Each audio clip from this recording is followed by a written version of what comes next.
මේ උතුම් ධර්මදේශනයේ ප්‍රඥා නාලිකාව තුළින් විකාශය කිරීමට ප්‍රචාරය කිරීමට ධර්මදානය සිදු කිරීම සඳහා මාලබේ පදිංචි වෛද්‍ය රත්නසිරි කරුණානායක සහ වෛද්‍ය මාලා කරුණානායක දෙපළ විසින් ධර්මදානය සඳහා දායකත්වය දරා තිබෙනවා. උතුම් වූ ධර්මදානවලින් ජනිත වන්නා වූ මහා පුණ්‍ය ශක්තිය අද දිනට 85 වන වියට පාතබන එච්.ඒ. මිසීනෝනා මෑණියන්ට නිදුක් නිරෝගී සුවපත් භාවය ලැබී චිරජීවනයේ සැලසීම පිණිසත් නිර්වාණ අවබෝධය ලැබීම පිණිසත් මේ පින් හේතු වාසනා වේවා. පවුලේ සියලුම ඥාතීන්ට නිදුක් නිරෝගී සුවපත් භාවය ලැබී චිරජීවනයේ සැලසීමට මේ පින් හේතු වේවා. ලක්වැසි ලෝවැසි සියලු දෙනාටම මෙම වසංගත තත්වෙන් මිදීමට මේ පින් හේතු වේවා. මීට වසර 5කට ප්‍රථම අභාව ප්‍රාප්ත වූ පී.ජී. බුද්ධදාස පියාණන් සහ දෙපාර්ශ්වයේම මියගිය ඥාතීන්ට මේ පින් අනුමෝදන් වී සසර දුක් කෙලවර වේවා කියා බලාපොරොත්තු වෙනවා. එසේම වේවා කියා ආශිර්වාද කරනවා.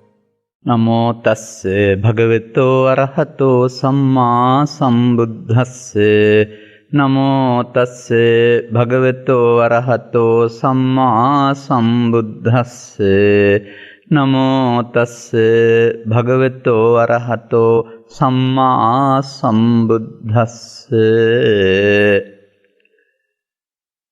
ස උපාදානස්ස කෝහං වච්ච උත්පත්තිං පඤ්ඤාපේමි නෝ අනුපාදානස්සති. ප්‍රඥා රූපවාහිනී නාලිකාව ඔස්සේ ධර්ම දේශනාවන් ශ්‍රවණය කරමින් ධර්මයේ ගැඹුර වටහාගෙන අනුගමනීය ප්‍රතිපදාවක් සොයමින් සිටින්නා වූ ධර්ම ශ්‍රවණාබිලාෂී සදහවර පින්වතුනි. ඔබ උපතින් බෞද්ධෙක් නම් මූලික ශ්‍රේණියේ සිට එහෙම නැත්නම් දහම් පාසලේ නම් දපිරේනේ නම් මේ හැම එකකදීම අනිකුත් විෂයන්ට සමගාමීව බුද්ධ ආගම නම් වූ නමක් යටතේ බුදු සමය පිළිබඳව උගන්වනු ලබනවා. මේ සියල්ලෙන් එකක් හෝ දෙකක් අපි හැමෝම දැනගෙන ඉන්න අය. මේ වගේම අනිකුත් විෂයන් 8ක් තිබුණොත් ඒ 8 ගැනවත් ඉගෙන ගන්නවා. 12ක් තිබුණොත් 12 ගැන ඉගෙන ගන්නවා. 4ක් තිබුණොත් 4 ගැන ඉගෙන ගන්නවා.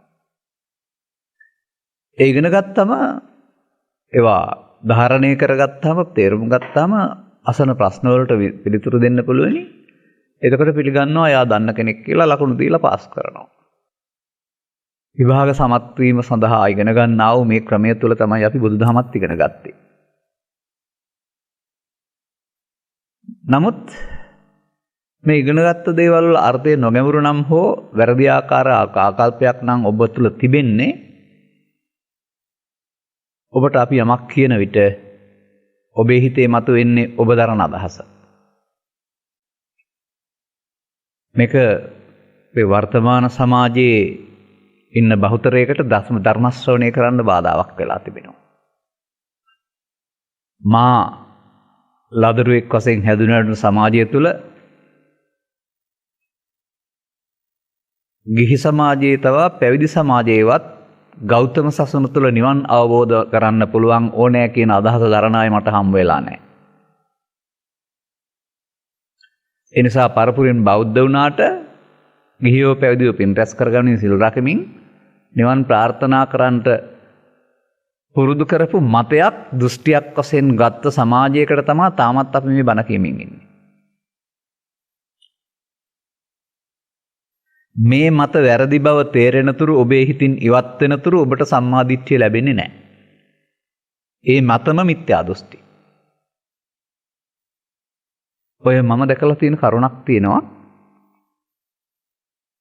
ඔය ගම්බද නිවෙස්වල ඉස්සර හිටියා මයිනා වගේ සතෙක් සැලමල් හිණියා කියලා ඊට වඩා අර කන් දෙක ගාව එහෙම හොට එහෙම මල ලස්සනයි.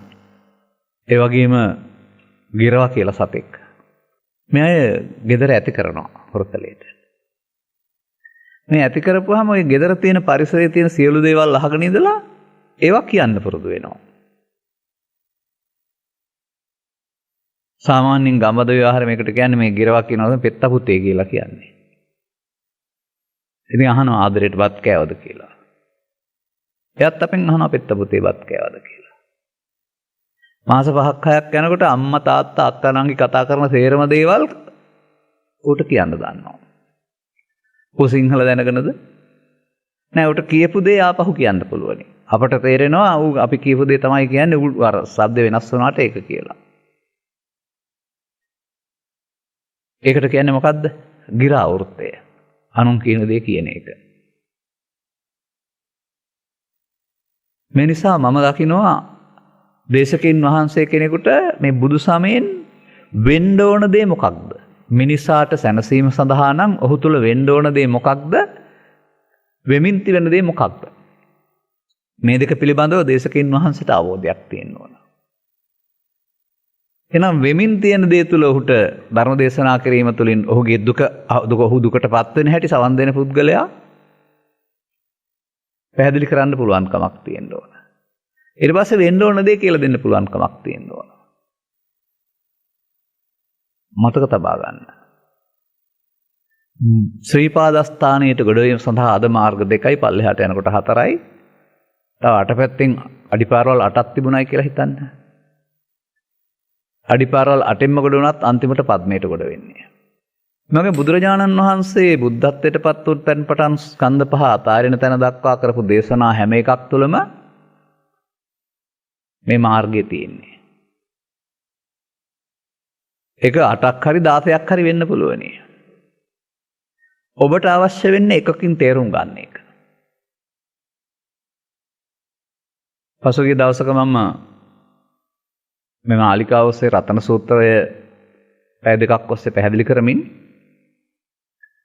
වනප්ප කුම්බේ යථාපුෂ්ඨිතග්ගේ ගිම්හාන මාසේ පටමස්මින් ගිම්හේ තතුපමං ධම්මවරං අදේසයි නිබ්බාන ගාමින් පරමං හිතාය කියන මේ ගාථා පද 4 සිංහලෙන් පැහැදිලි කරලා දුන්නා.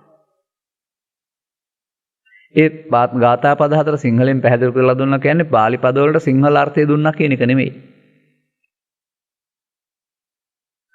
ಭಾರತ සමාජයේ බුදුන් වැඩ සිටි කාලේ ගිම්හාන මාසයේ මුල් යුගයේ සියලුම තියෙන ගස්වල අනප්ප ගුම්බේ පුස්සිත අග්ගහෙවත් මල් පිපුණ අග බවට පත් වෙනවා.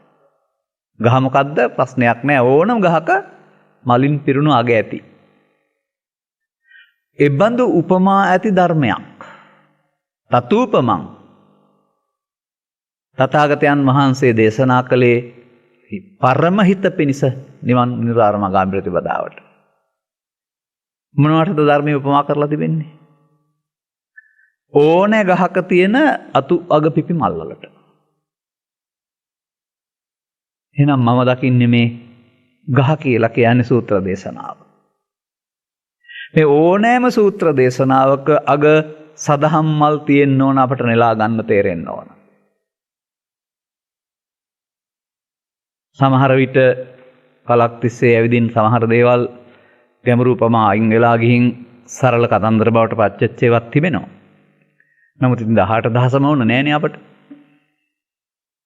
4500ක් 1000ක් හමාරක් තිබුණත් ඇති. ඔය සමහර දේශනා තිබෙනවා ත්‍රිපිටකයේ සංයුත්නිකාය වැනි අවස්ථාවල. මේවා දේශනා කරලා තියෙන්නේ රූපී ධානලාභීන්ට අරූපී ධානලාභීන්ට. අපට ඕනෙම නෑ ඒ වගේ කතා කරන්න. මෙම අපි සමාජයේ කතා කරන්නේ කා එක්කද? කාමභෝගීන් එක්කලා. කාමභෝගී ලෝකයේ ආශ්‍රයෙන් කරුණු පැහැදිලි කිරීමයි කරන්න ඕන. මිනිසා මේ ගිරාබන වලින් කටපාඩමක් විතරයි තියෙන්නේ. ලියන්න කියන්න පාඩම් කරන්න පුළුවන් වුණාට අවබෝධයක් ලැබලත් නැති බව තේරෙනවා. මීට වඩා ගැඹුරක් මේ සමාජයට තේරෙන්න ඕන.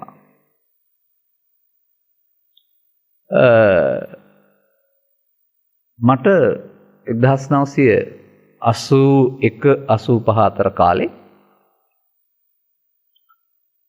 ඒක මට 75ත් හම් වෙලා තිබුණා මේ පොත් ටික. 81-85 කාලේ පැවිදිලා ඉන්න කාලේ කියවන්න පොන්චි පොත් කට්ටලයක් හම්බ වෙනවා. පොඩි පොත් ටිකක් තියෙන්නේ. මේ පොතේ නම පොත් කට්ටලේම නම මං හිතන්නේ 50 ගාණක් හෝ 65ක් විතර පොත් හදලා තිබුණා. තරුණ සිතිවිලි. අදත් සමහර විට මේවා කාණ්ඩ තනි කාණ්ඩ සහ පොත් කාණ්ඩ වශයෙන් පුස්තකාලවල ඇති. මේ එක පොතක මාතෘකාව භාවනාව යනු කුමක්ද? පොතම නෙමෙයි. මාතෘකාව විතරයි. සාකච්ඡා 4ක් විතර තිබුණා ඇත්තේ. මේ මාතෘකාව යටතේ කරන සාකච්ඡාව මම කියවලා බැලුවා. වරක් දෙවරක් 10 වරක් මේක මම කියවලා බැලුවා. අන්තිමට වචනයක් මට හමු වුණා. භාවනාවට ක්‍රමයක් නැත. මේක මගේ සිතට තදින් කාවැදුන හොයන්න හිතුන දෙයක්. අනේ එදා ඉඳලයි මම අවුරුදු 25ක් තිස්සේ ත්‍රිපිටකයේ ඔස්සේ මේ වචනේ ඇත්ත හොයන්න මහන්සි වුණේ. වචනේ ඇත්ත. නමුත් මේක මම අගටයි පැහැදිලි කරන්නේ. මේක පැහැදිලි කරන්න තමයි මම මේ ලෑස්ති වෙන්නේ. සාමාන්‍යයෙන් මේ වචනේ හොඳ නෑ. නමුත් ඒක කියන්න ඕන තේරෙන්න. සද්ධර්මයේ තේරුම් නොගත් භාවනා ක්‍රම ಭಾರತ සමාජයේ බුදුන් වහන්සේ පහළ වෙනකොට අත්කලමතාන යෝගී එක එක ආගමික කාණ්ඩ තුල තිබුණා. අපිට මේ බෞද්ධ නොවන භාවනා ක්‍රමයයි බෞද්ධ භාවනාවයි කියන එක තේරුම් ගන්න තරම් පෘථග්ජනයට කිසිම අවබෝධයක් නැහැ. ඒ නිසා භාවනා කියනකොට ඔක්කොම බුදුහාමුදුරන්ගේ කියලා හිතනවා. භාවනා කියනකොට අර්ධ පරියන්ක හෝ බද්ධ පරියන්කෙන් වාඩි වෙලා ඇස් දෙක පියානින්න ඕන කියන අර පොතපතින් පින්තූරෙන් දැකපු මානසිකත්වයක් තුළ තමයි අපේ අය ඉන්නේ. නමුත් අර ඔය ක්‍රම කියන ඔක්කොම ඔබේ සාමාන්‍ය ඔබ යමක් විවේචන කරන භාෂාවෙන් කියනවා නම් පට්ට ගහලා තිබුණේ. වාසනාවකට වෙන්නේ නැති එක හමු වෙන්නේ නැත්තේ. මේ ඔස්සේ ආපු ගමනක ත්‍රිපිටක ග්‍රන්ථ බහුතරය අටුවා අත්‍යවශ්‍ය යම් යම් දේවල් සහ වෙනත් ආගමික ග්‍රන්ථ පරිහරණය කරමින් සංසන්දනය කරමින් පැවිද්දේ අවුරුදු 25ක් ආවෙන් පස්සේ තමයි යම් යම් කරුණු කටපාඩම වෙනකොට තේරෙන්න ගත්තේ. අද මම පැවිද්දේ 40 වෙනි වියේ ඉන්නේ. මේ බොහොම නිදහසේ කියන බණක්. පාදකොකට ගත්තේ සංයුත්ත අග තියෙන වච්චගොත්ත සූත්‍රයේ වච්චගොත්ත බමුණට බුදුරජාණන් වහන්සේ වදාළ තනි පදයක් විතරයි. වච්චගොත්ත සූත්‍රය ඔක්කොම විස්තර කරන්නේ නෑ මම. නමුත් මේ පදේ වටා මම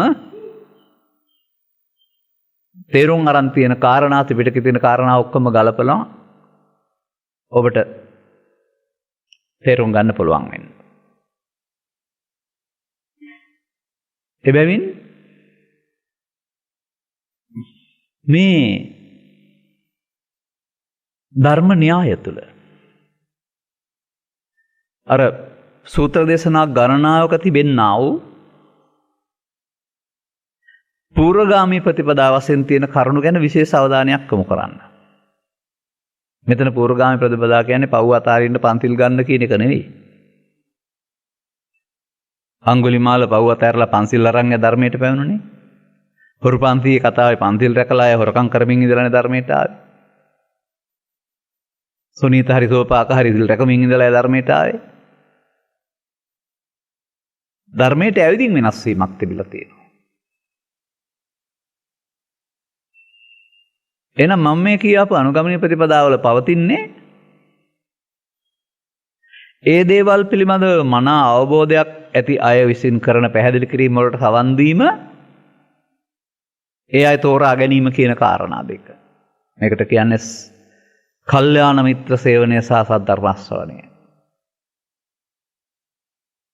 බුදු සමයේ උත්තරීතර ප්‍රතිඵල හිමිදින්ට ඔබ කැමති නම් ජීවිතය තුළ ඔබට අයන්න දන්නේ නැතුව කවුරුවත් මොනවා හරි කිව්ව පමණින් මේක කළාට වෙන්නේ නැහැ. ඔබට කරන්න ඕන දේ තේරිලා තියෙන්න ඕන. එහෙනම් අපි බුදු සමයේ ත්‍රිපිටකය තුල මොකක්ද තියෙන්නේ කියලා හොයන්න වෙනවා. මෙතනදී මම ඔබට යමක් කියන්න කැමතියි. වර්තමානයේ යම් යම් දේවල් සිදු වෙනවා සමාජයේ. මේ තැන් වලට යන කැමරාකරුවන්, පුවත්පත් වාර්තාකරුවන් ඒ දෙස බලා සිට ඒවා වාර්තා කරලා ආපහු ප්‍රවෘත්ති මගින්, ලිපි මගින් ඉදිරිපත් කරනවා. පුවත්. මට කියන්නේ පුවත් කියලා නැත්තම් ප්‍රවෘත්ති කියලා. අපිත් හිතන් ඉන්නවා බුදුරජාණන් වහන්සේගේ සිද්ධාර්ථ කුමාරයා ඉපදුණු තැන් පටන් අද දක්වා ඉතිහාසයේ ගත වුණු සේරණ කාරණා ටික කිව්වොත් ඒ බණ කියලා. කුමාරයා ඉපදුන හැටි, බුදු වුණ හැටි, දුෂ්කර ක්‍රියා කළ හැටි, ධර්ම දේශනා කරමින් ගමින් ගමට ගිය හැටි, රුවන්වැලි සෑය ඉදි කරපු හැටි, මිහිඳු හාමුදුරුවෝ ලංකාවට ආපු හැටි, දළදා වැඩම කරපු හැටි රස කරලා කතන්දර හදලා කියන්න පුළුවන්. මේ සියල්ල ගත වුණ දේවල් නේද? ඉතිහාස පුවත් නේද මේ? ඒවා තමයි අපි අර පාසලෙන් ඉගෙන ගත්තේ. ඒවා ඉගෙන ගත්තයි කියලා දැනුමට යමක් එකතු වුණාම ජීවිතේ කිසි වෙනසක් වෙන්නේ නැහැ. මන්දයත් බුදු සමයෙන් පැහැදිලි කරන්නේ ඉතිහාසය නෙවෙයි. ඔබ පිළිබඳ විවරණයක්. ඔබ දන්නා ඔබ පිළිබඳව ඔබ නොදන්නා පැත්ත පිළිබඳ විවරණයක්.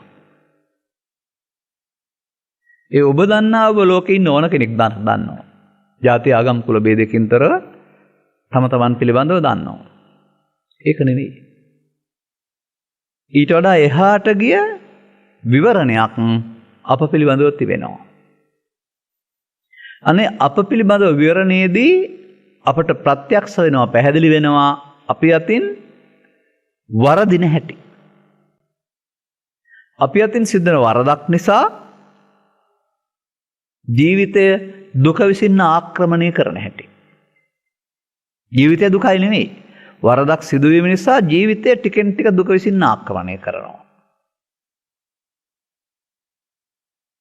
ඒක තේරෙන්න ඕන.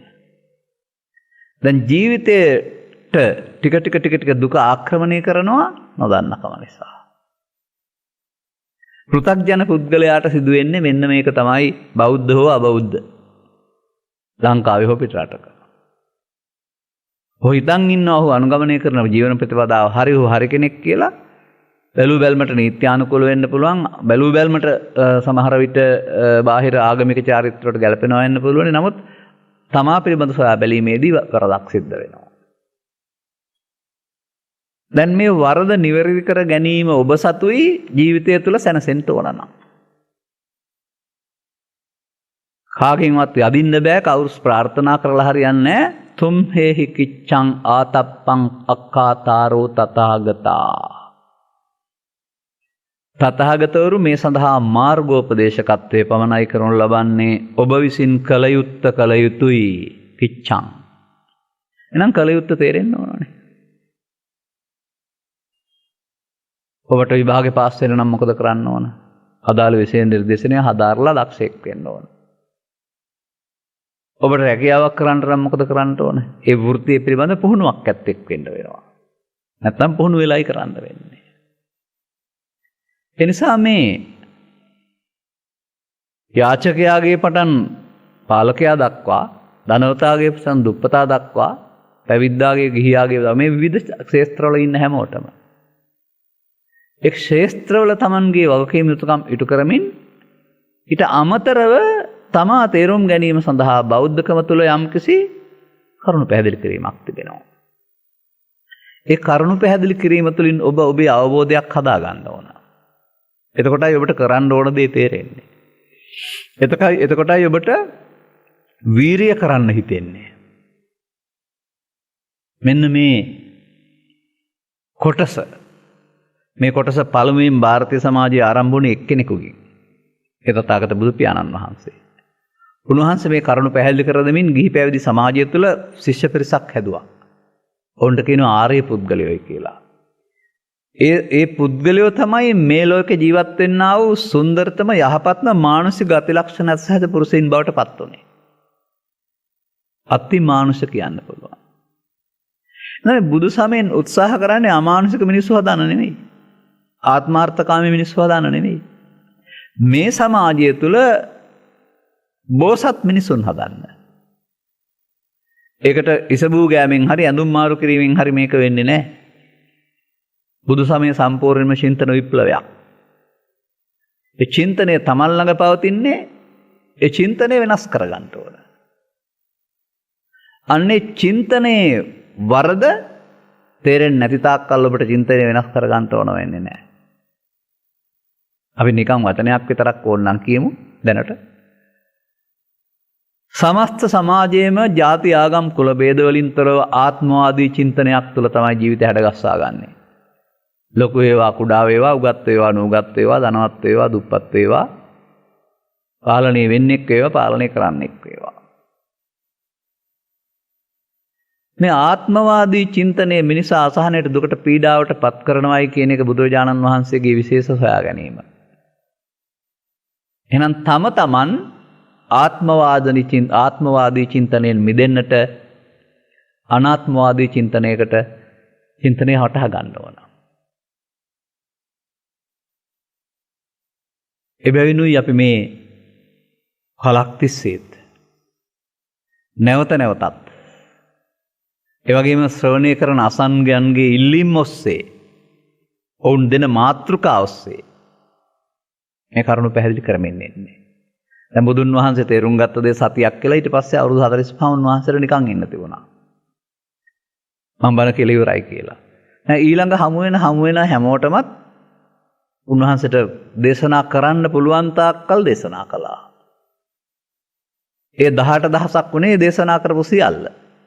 ඒකෙන් කියන්නේ 18000ම අපට ඕන කියන එක නෙවෙයි. අර එක සූත්‍ර දේශනාවකත් මේ සදහම් නැමැති මල් තියෙන්න ඕන. ඒවා අපි තේරුම් ගන්න ඕන.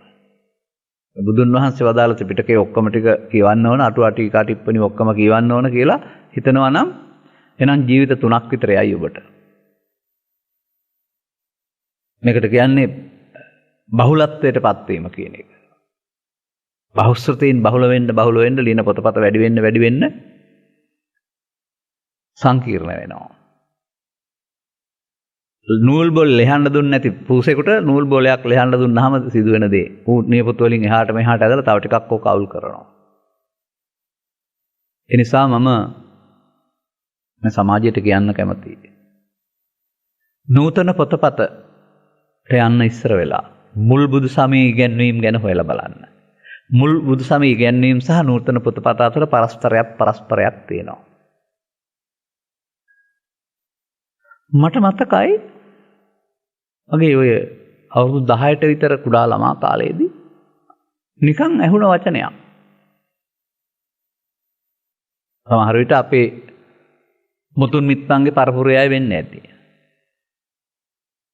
නිවන් දකින්න නම් නැවත උත්පත්ති නැති කරන්න ඕන.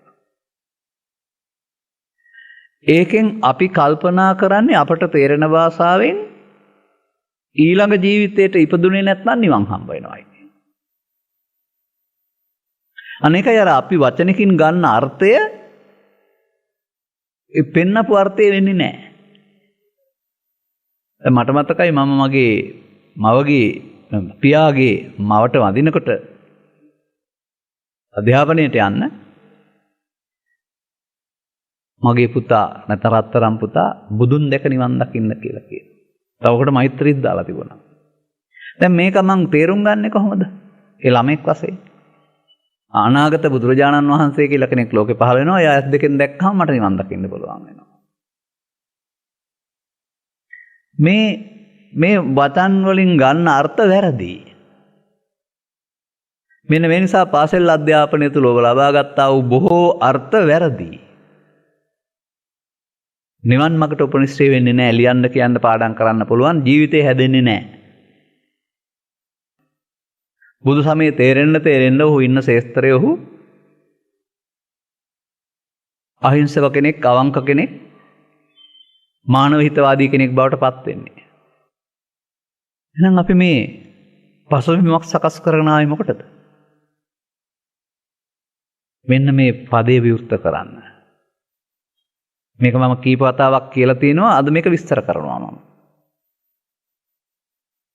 ඒ විස්තර දැනගන්න ඕන කොහොමද කියලා කියන්න තමයි මේ ලෑස්ති වෙන්නේ.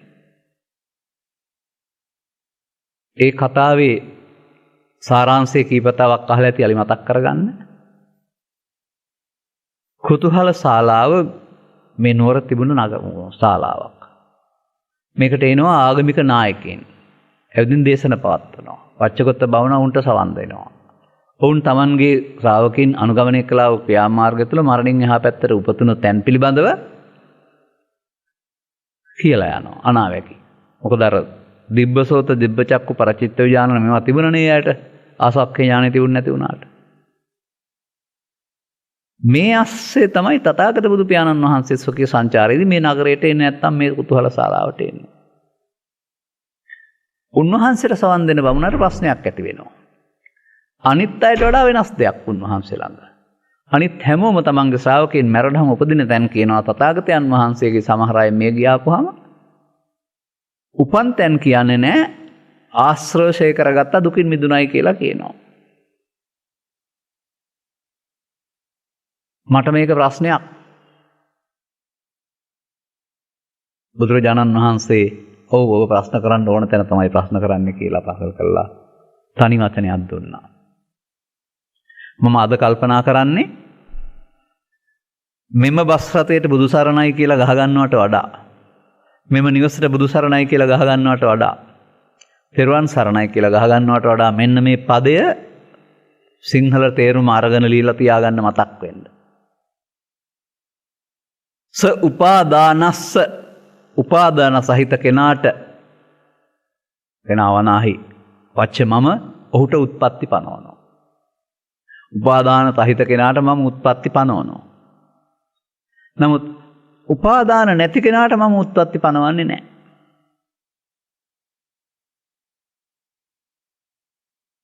එහෙනම් මේ වචන දෙක ඔවුන් වෙනුවෙන් ඉගෙන ගන්න නැතුව ඔබ වෙනුවෙන් ඉගෙන ගන්න.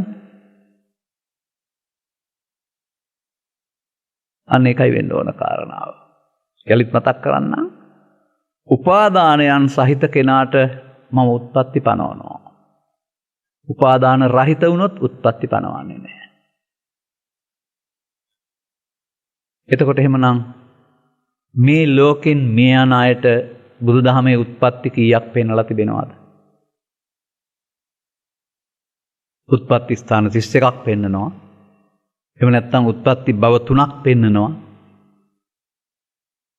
ඔබට තේරෙන භාෂාවෙන් කිව්වොත් ඔහු ගත කරන ජීවිතයේ අනුව ඔහු එකතු කරගන්නා උපාදාන හේතුන්ට අනුව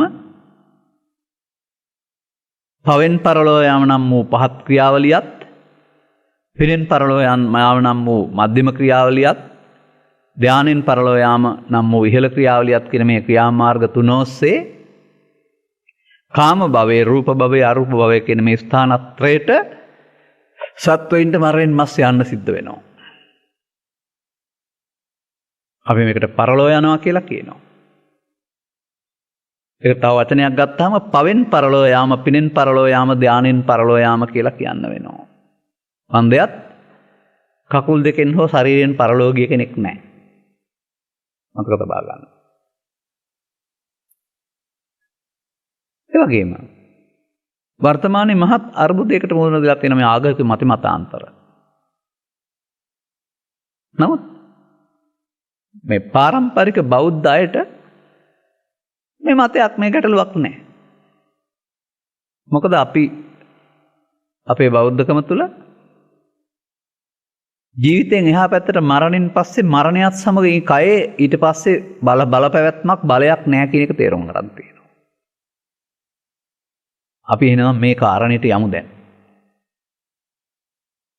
දැන් අපිට මේ වචනේ ඉස්කෝලෙන් ඉගෙන ගත්තට ඒකට සිංහල තේරුමක් තිබුණට ඒක එහෙම තේරෙන්නේ නැහැ. මොකද මේක ජීවිතේටම එක සැරයක් වෙන දෙයක් නෙවෙයි. දවසට එක සැරයක් වෙන දෙයක් නෙවෙයි. අන්න මේක අපි තුල සිදුවෙන ආකාරය අපට තේරෙන්න ඕන. දැන් බලන්න අපි වචනයක් හිතෙන්න ගනිමු. සංකිට්ඨේන පංච උපාදානස්කන්ධා දුක්ඛා. ඔය සමහර දේශනාවල සමහර අය කිව්වේ පංච උපාදානස්කන්ධයම දුකයි කියලා. ඒ ම අකුර නෑ. කවුරු හරි හදපු බොරුවක් ඒක. ඒකේ පාලියෙන් ම කියවෙන්නේ නෑ. ඒ ම කියන එකෙන් පෙන්වන්නේ වැරදි අවබෝධයක්. එතකොට පංච උපාදානස්කන්ධය කියන්නේ ශරීරය කියලා සමහර විට අර්ථයක් ගන්නවා. ඉතින් ශරීරයේ ලෙඩ වෙන එක, මහලු වෙන එක, මැරෙන එක, ඒ ටික දුකයි කියලා තමයි අපි හිතාගන්නේ. ඒ නිසා අපට අප පිළිබඳව හොඳ විවරණයකට යන්න වෙනවා. මම මේක අනන්ත වාරයක් දේශනාවල කරලා ඇති. නමුත් දැන් මගෙන් ඉල්ලන අය ඉන්නවා මේක තේරුම් ගන්න සරල දේශනා කරන්නයි කියලා. එනම් මේ දීඝ මජ්ක්‍ධිම සංයුත්ත අංගුත්තර නිකායවල තිබෙන්නා වූ කන්දක වර්ග සලායතන වර්ග කියන පිළිබඳව කියන එකේ තිබෙන්නේ ඔබ ළඟ තියෙනා වූ ඇස කන නාසය දිවකය හය පිළිබඳව තොරතුරු. සලායතන කියන්නේ ආයතන හයට. ඒක තුල සිදුවෙන දේ තමයි කන්දක වර්ගයෙන් විග්‍රහ කරලා තියෙන්නේ. මම ඕක පොත ගන්නෙ නැතුව පොතේ පිටු පෙරලන්නේ නැතුව ඔබ තුල විග්‍රහ කරන්නම්. එතකොට ඇත්තනම් පිළිගන්නකෝ. ඒක පිළිගන්න ඕන මම කියන නිසා නෙමෙයි බුදුරජාණන් වහන්සේ වදාළ නිසා නෙවෙයි. ඒක ඔබ ළඟ සිදුවෙන ඇත්ත නම් මේක තේරුම් ගන්න අන්න එකයි මේ සිංහල තේරෙනවා නම් කියලා මම කිව්වේ. අපි බලමු. ජන්මදිනය. අපි පස්සේ සමරන එක. හැබැයි ජන්මදිනය දන්නේ ළඟ හිටපු හෙදිය වෛද්‍යවරයා නැත්නම් මව පමණයි. අපි දන්නේ නැහැ. මොකද අපි ජන්මලාභය ලැබුවට පස්සේ තමයි සිහිය එන්නේ ටික වෙලාවකට ගිහින් අනන්න පටන් ගන්නකොට එතකන් අපි සිදුවන දේවල් දන්නේ නැහැ. එදායින් පස්සේ දැනගන්නෙත් අවුරුද්දක් විතර ගියාම.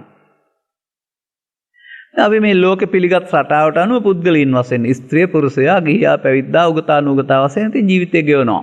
කවදා දක්වාද? කවදා හරි ස්වාභාවිකව මැරෙනතුරු නැත්නම් ජීවිතය යපා වෙලා සීදීන නසා ගන්නතුරු. 50ක් 60ක් 70ක් 80ක් වෙන්න පුළුවන්. ඉතින් කරුණක් කියන්නම් කවදත් නොවන බොරු ඉපදුනේ කා ජීවත් වෙයි මැරෙනතුරු කියලා කවි පදයකුත් මට පාඩම් තියෙනවා. එතකොට අපට මරණය කියලා කියන්නේ අර ජීවිත අවසානයේ පෙට්ටියට යන ගමන. මේක පුද්ගලයෙකුගේ ඉපදීම මැරීම. නමුත් මේ පුද්ගලයෙකුගේ ඉපදීම මැරීම කියන සංකල්පය තුළ එහෙනම් මව් කුසෙන් බිහිවන පුද්ගලයෙක් ජීවිතාවසානය දක්වාම ඉන්නවයි කියලා අපි හිතනවා අපට පේනවා හැම. ඒක බැලූ බැල්මට හරි. ඒ වගේම ඊට අදාළ නමක් තැබීම සහ මව්පිය ආදී වශයෙන් කතා බහ කිරීමත් හරි. එහෙම කෙනෙක් නෑ කියන්න නෙමෙයි බුදුරජාණන් වහන්සේ මහන්සි වෙන්නේ. මේක තුල දුකටපත් වෙන ආකාරය සහ දුකින් මිදීම තේරුම් ගැනීමට නම් විශේෂ විවරණයක් අවශ්‍යයි. මේකෙන් අපට ඒක කරන්න තේරෙන්නේ නැහැ. බලන්න මෙහෙම කිලෝමීටර් 100ක ගමනක් යනවා බස් රථයක් පිටත් වෙලා. මේ බස් රථය කිලෝමීටර් 100 පුරාම තියෙනවද? පළවෙනි එකේ තියෙනකොට ඉතුරු 99ම නැහැ. 50 වෙනි එක තියෙනකොට මේ පැත්තේ 49 නැහැ අනිත් පැත්තේ 48 නැහැ.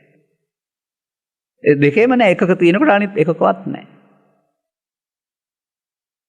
එහෙනම් කිලෝමීටර් 100 ගමනක් කතා කළාට හැම මොහොතෙම මේක තිබෙන්නේ එක තැනක. අන්න ඒ වගේ මේක මේ මම පෙන්වන දේ ජීවිතය තුළ විවරණය කරලා බලන්න. මගේ උදාහරණයක් තියෙනවා. අවුරුදු 15 20 තරුණයෙක් කාලේ බලන් ඉන්නකොට දැක්ක දෙයක් තමයි මේකට ගන්නෙ. ඔබටත් මේක හුරුයි. දැන් නවීකරණ වෙලා තිබුණාට වෙසක් තොරන් පොසොන් තොරන් ධර්ම චක්‍රයේ හැඩති මාලිකාවක හැඩති චෛත්‍යක හැඩති ඒ හැඩ ගන්නවා. මට පහසු මේක පැහැදිලි කරන්න චෛත්‍යයක් ගත්තොත්. මේ තොරණේ හැඩය චෛත්‍යයක් කියලා කියන්නේ. එනම් පේසාවල් තුන ගර්භය හතරස් කොටුව දේවතා කොටුව කොත් කැරැල්ල කොත අනිත් පැත්තටත් එහෙම තියෙනවා. මේක සංකේතවත් කරන්න අපිට විදුලි බුබුලු ධාරාවක් රාශියක් එකට සම්බන්ධ කරපු එක වෛරයක් මගින් සම්බන්ධ වෙන 100ක් 200ක් සම්බන්ධ කරලා තියෙනවා කියලා හිතන්න. මේවා සම්බන්ධ කරලා තියෙන්නේ එකක් දැල්වි එකක් නෙවෙන ආකාරයට. ඒ පරිපතේ ඇතුළතින් සම්බන්ධ කරලා තිබෙන්නේ පරිපතේ එකකට සම්බන්ධ වෙලා කැඩෙනකොට තව එකකට සම්බන්ධ වෙන්න. ඉතින් මේක දිහා බලන් ඉන්න කෙනෙකුට ටිකක් වෙලා පළවෙනි එක දැල්වි නිවෙනවත් සමග දෙවෙනි එක දැල් වෙනවා. දෙවෙනි එක දැල්වි නිවෙනවත් සමග තුන්වෙනි එක දැල් වෙනවා. තුන්වෙනි එක දැල්වි නිවෙනවත් සමග හතරවෙනි එක දැල් වෙනවා. හොඳට තේරුම් ගන්න මේක. මෙසේ මේක ආරම්භක ස්ථානින් ආලෝකයක් ඇතුල් වී අවසාන ස්ථානින් බැස යන තැන දක්වා විදුලියක් ගමන් කරනවා පේනවා. ඔබේ දැක්ම ඇත්තද? මේ විදුලියක් ගියාද? නැහැ.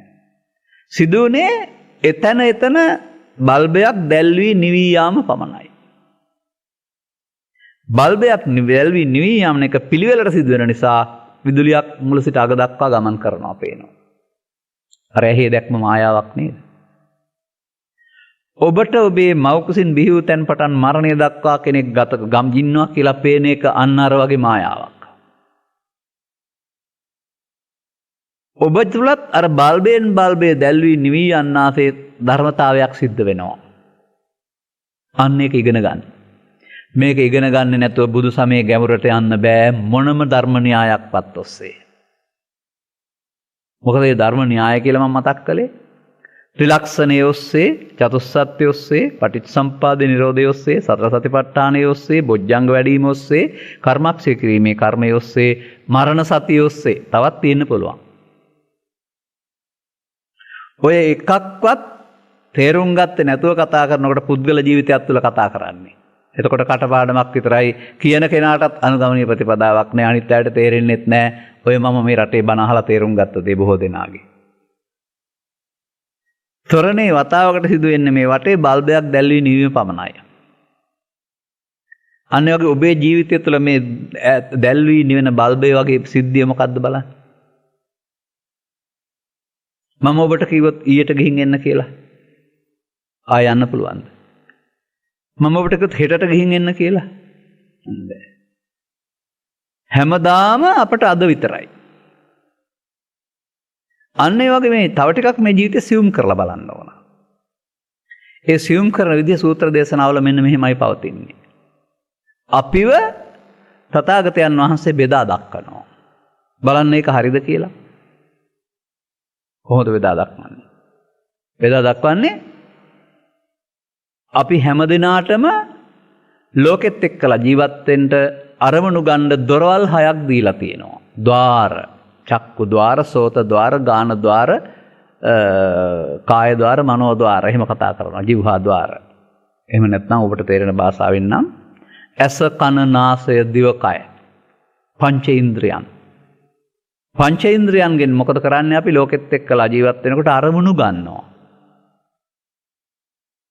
ලෝකෙත් එක්කලා ජීවත් වෙන්න මේ හැම දෙයක්ම අප අඳුර ගන්න ඕන.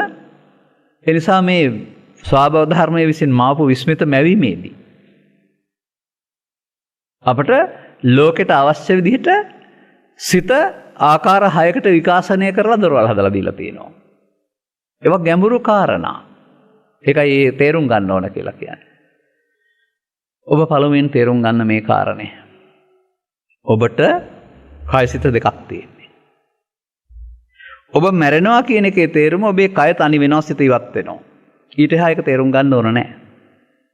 ඒ සිත ඊට මෙහා කොහොමද ක්‍රියාත්මක වෙන්නේ කියන එක තේරුම් ගන්න. ඔබ ළඟ. මේකට අපිට ඔය වේදල්ල සූත්‍රය වැනි තැනක බුදුන් වහන්සේගේ විශිෂ්ට ඉගැන්වීමක් උදව් කර ගන්නත් පුළුවෙනි ඕනනම්. කොහොමද තිබෙන්නේ? අපි හැම දිනාටම එකිනෙකට වෙනස් අරමුණු ඇසුරු කරන්න පුළුවන්. එකිනෙකට වෙනස් අරමුණු ගුදුරු කරගන්න පුළුවන්. එකිනෙකට වෙනස් අරමුණු රසය විඳින්න නැති ඉන්ද්‍රියන් පහක්ලු තියෙන්නේ. ඕවා මොන පොතේවත් නැහැ. මොන ආගමික ග්‍රන්ථයවත් නැහැ බුදු සමය අරුණාම. මේක විශිෂ්ට ඉගැන්වීමක් අප පිළිබඳව. මොකක්ද ඒ කියපු එක? ඇස. ඒකට රූප විතරයි පුළුවන්. කන. ඒකට ශබ්ද විතරයි පුළුවන්. ඇහැට බෑ ශබ්ද ගන්න. කනට බෑ රූප ගන්න. නාසයට බෑ රූප ගන්න. නාසයට ගන්ධ විතරයි පුළුවන්. අනේ එකිනෙකට වෙනස් අරමුණු ඇසුරු කොට ඇති, එකිනෙකට අරමුණු ගොදුරු කොට ඇති. හැබැයි මේ අරමුණු රසය නොගන්නා වූ ඉන්ද්‍රිය පහක් තියෙන්නේ. අන්න එක තමයි ඉතින් අපි නම් කියන්නේ ඇස පිනවනවා කන පිනවනවා කියලා.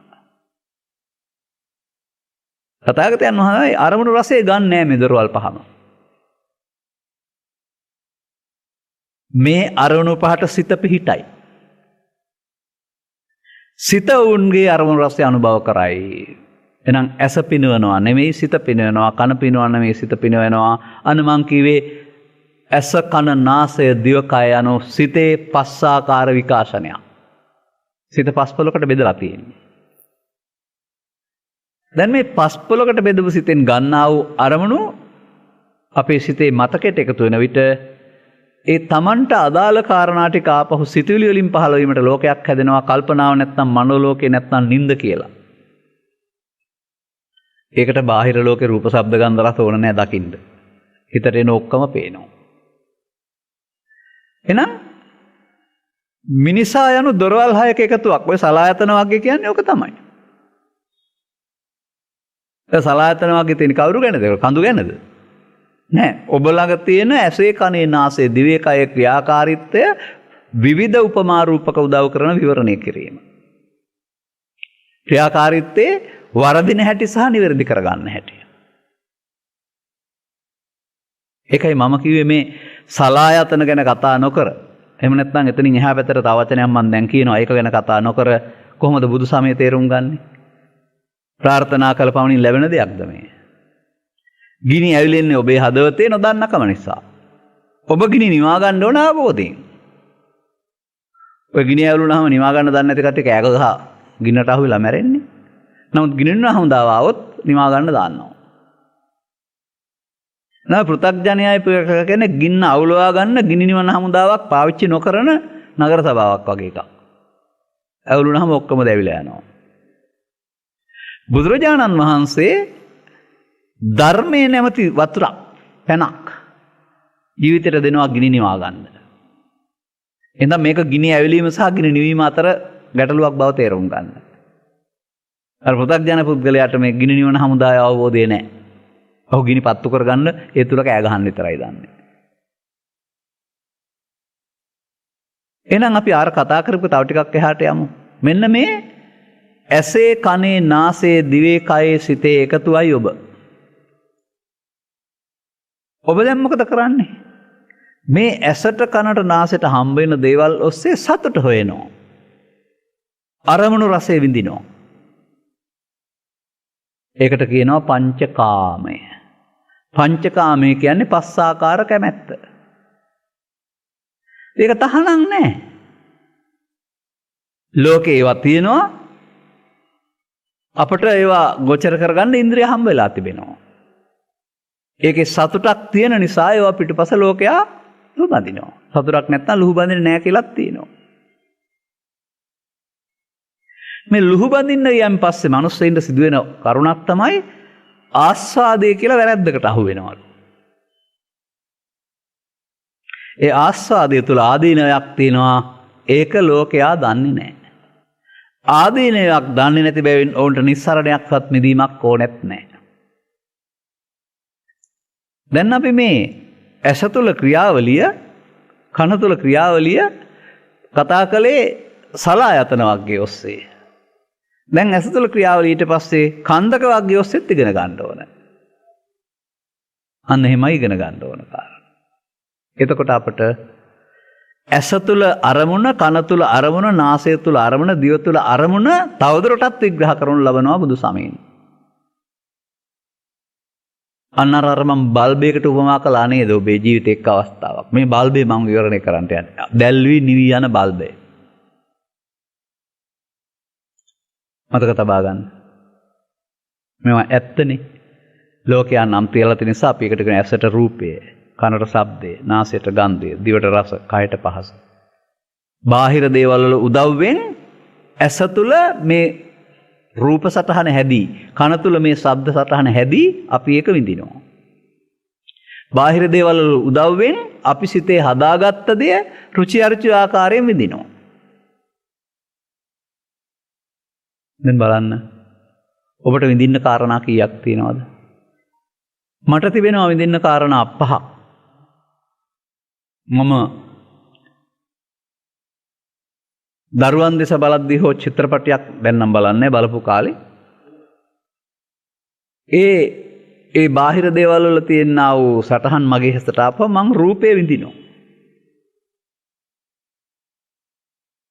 ළමා කාලේ ඉඳලා ගීත ප්‍රිය කරපු ස්වභාවයක් තිබෙනවා. දැන් ඇහෙනවා ඉස්සර අහනවා. එතකොට ඒ ගීතේ මට ඇසෙන්නේ කනෙන්. එතකොට ඒ ගීතයේදී මට බාහිර තිබෙනා වූ ගායකයාගේ හඬ මගේ කනේ වැදුනහම ශබ්දයක් මගේ කනේ පහළ වෙනවා. මම මේ ශබ්දය විඳිනවා. ඒකට ශබ්ද රූපේ කියනවා. මට ගමන් යන විට යම් තැනක සුගන්ධය දැනෙනවා, තව තැනක ගන්ධය දැනෙනවා. සුවඳ ගඳ. ඒ සුවඳ ගඳ දැනීමේදී සුවඳට ඇල්මකුත් ගඳට පිළිකුලකුත් පහළ වෙනවා දැනෙනවා මට. අර බාහිර තියෙන දේවල් මගේ කන නාසයේ ස්පර්ශ වුණාම එතකොට මම විඳින්නේ ගන්ධ රූපය. ඒ වගේම ආහාර ලැබෙනකොට ආහාරවල තිබෙනා වූ රස ගුණය මුල් කොටගෙන මට ඇඹුල් තිත්ත පැණි ආදී රසයක් දැනෙනවා. මම මේ රසය රහයි කියලා විඳිනවා. ඒ වගේම කර්කස පරිසරක යනකොට කකුලට තදට දැනෙනවා මට. සුවපහසු ආසනයක වාඩි වුණාම ඒක තිබෙනා වූ සෞම්‍ය බව දැනෙනවා. පුංචි සුරතල් දරුවෙකුගේ අතේ තිබෙනා වූ සිව්මැලි බව දැනෙනවා. වැඩ කරලා මහන්සි වෙච්ච ගොරෝසු ගොවියෙකුගේ අතේ පිරිත් නූලක් බඳින්න ගියාම ඇඟිලි වල තියෙන ගොරෝසු බව දැනෙනවා. පහස.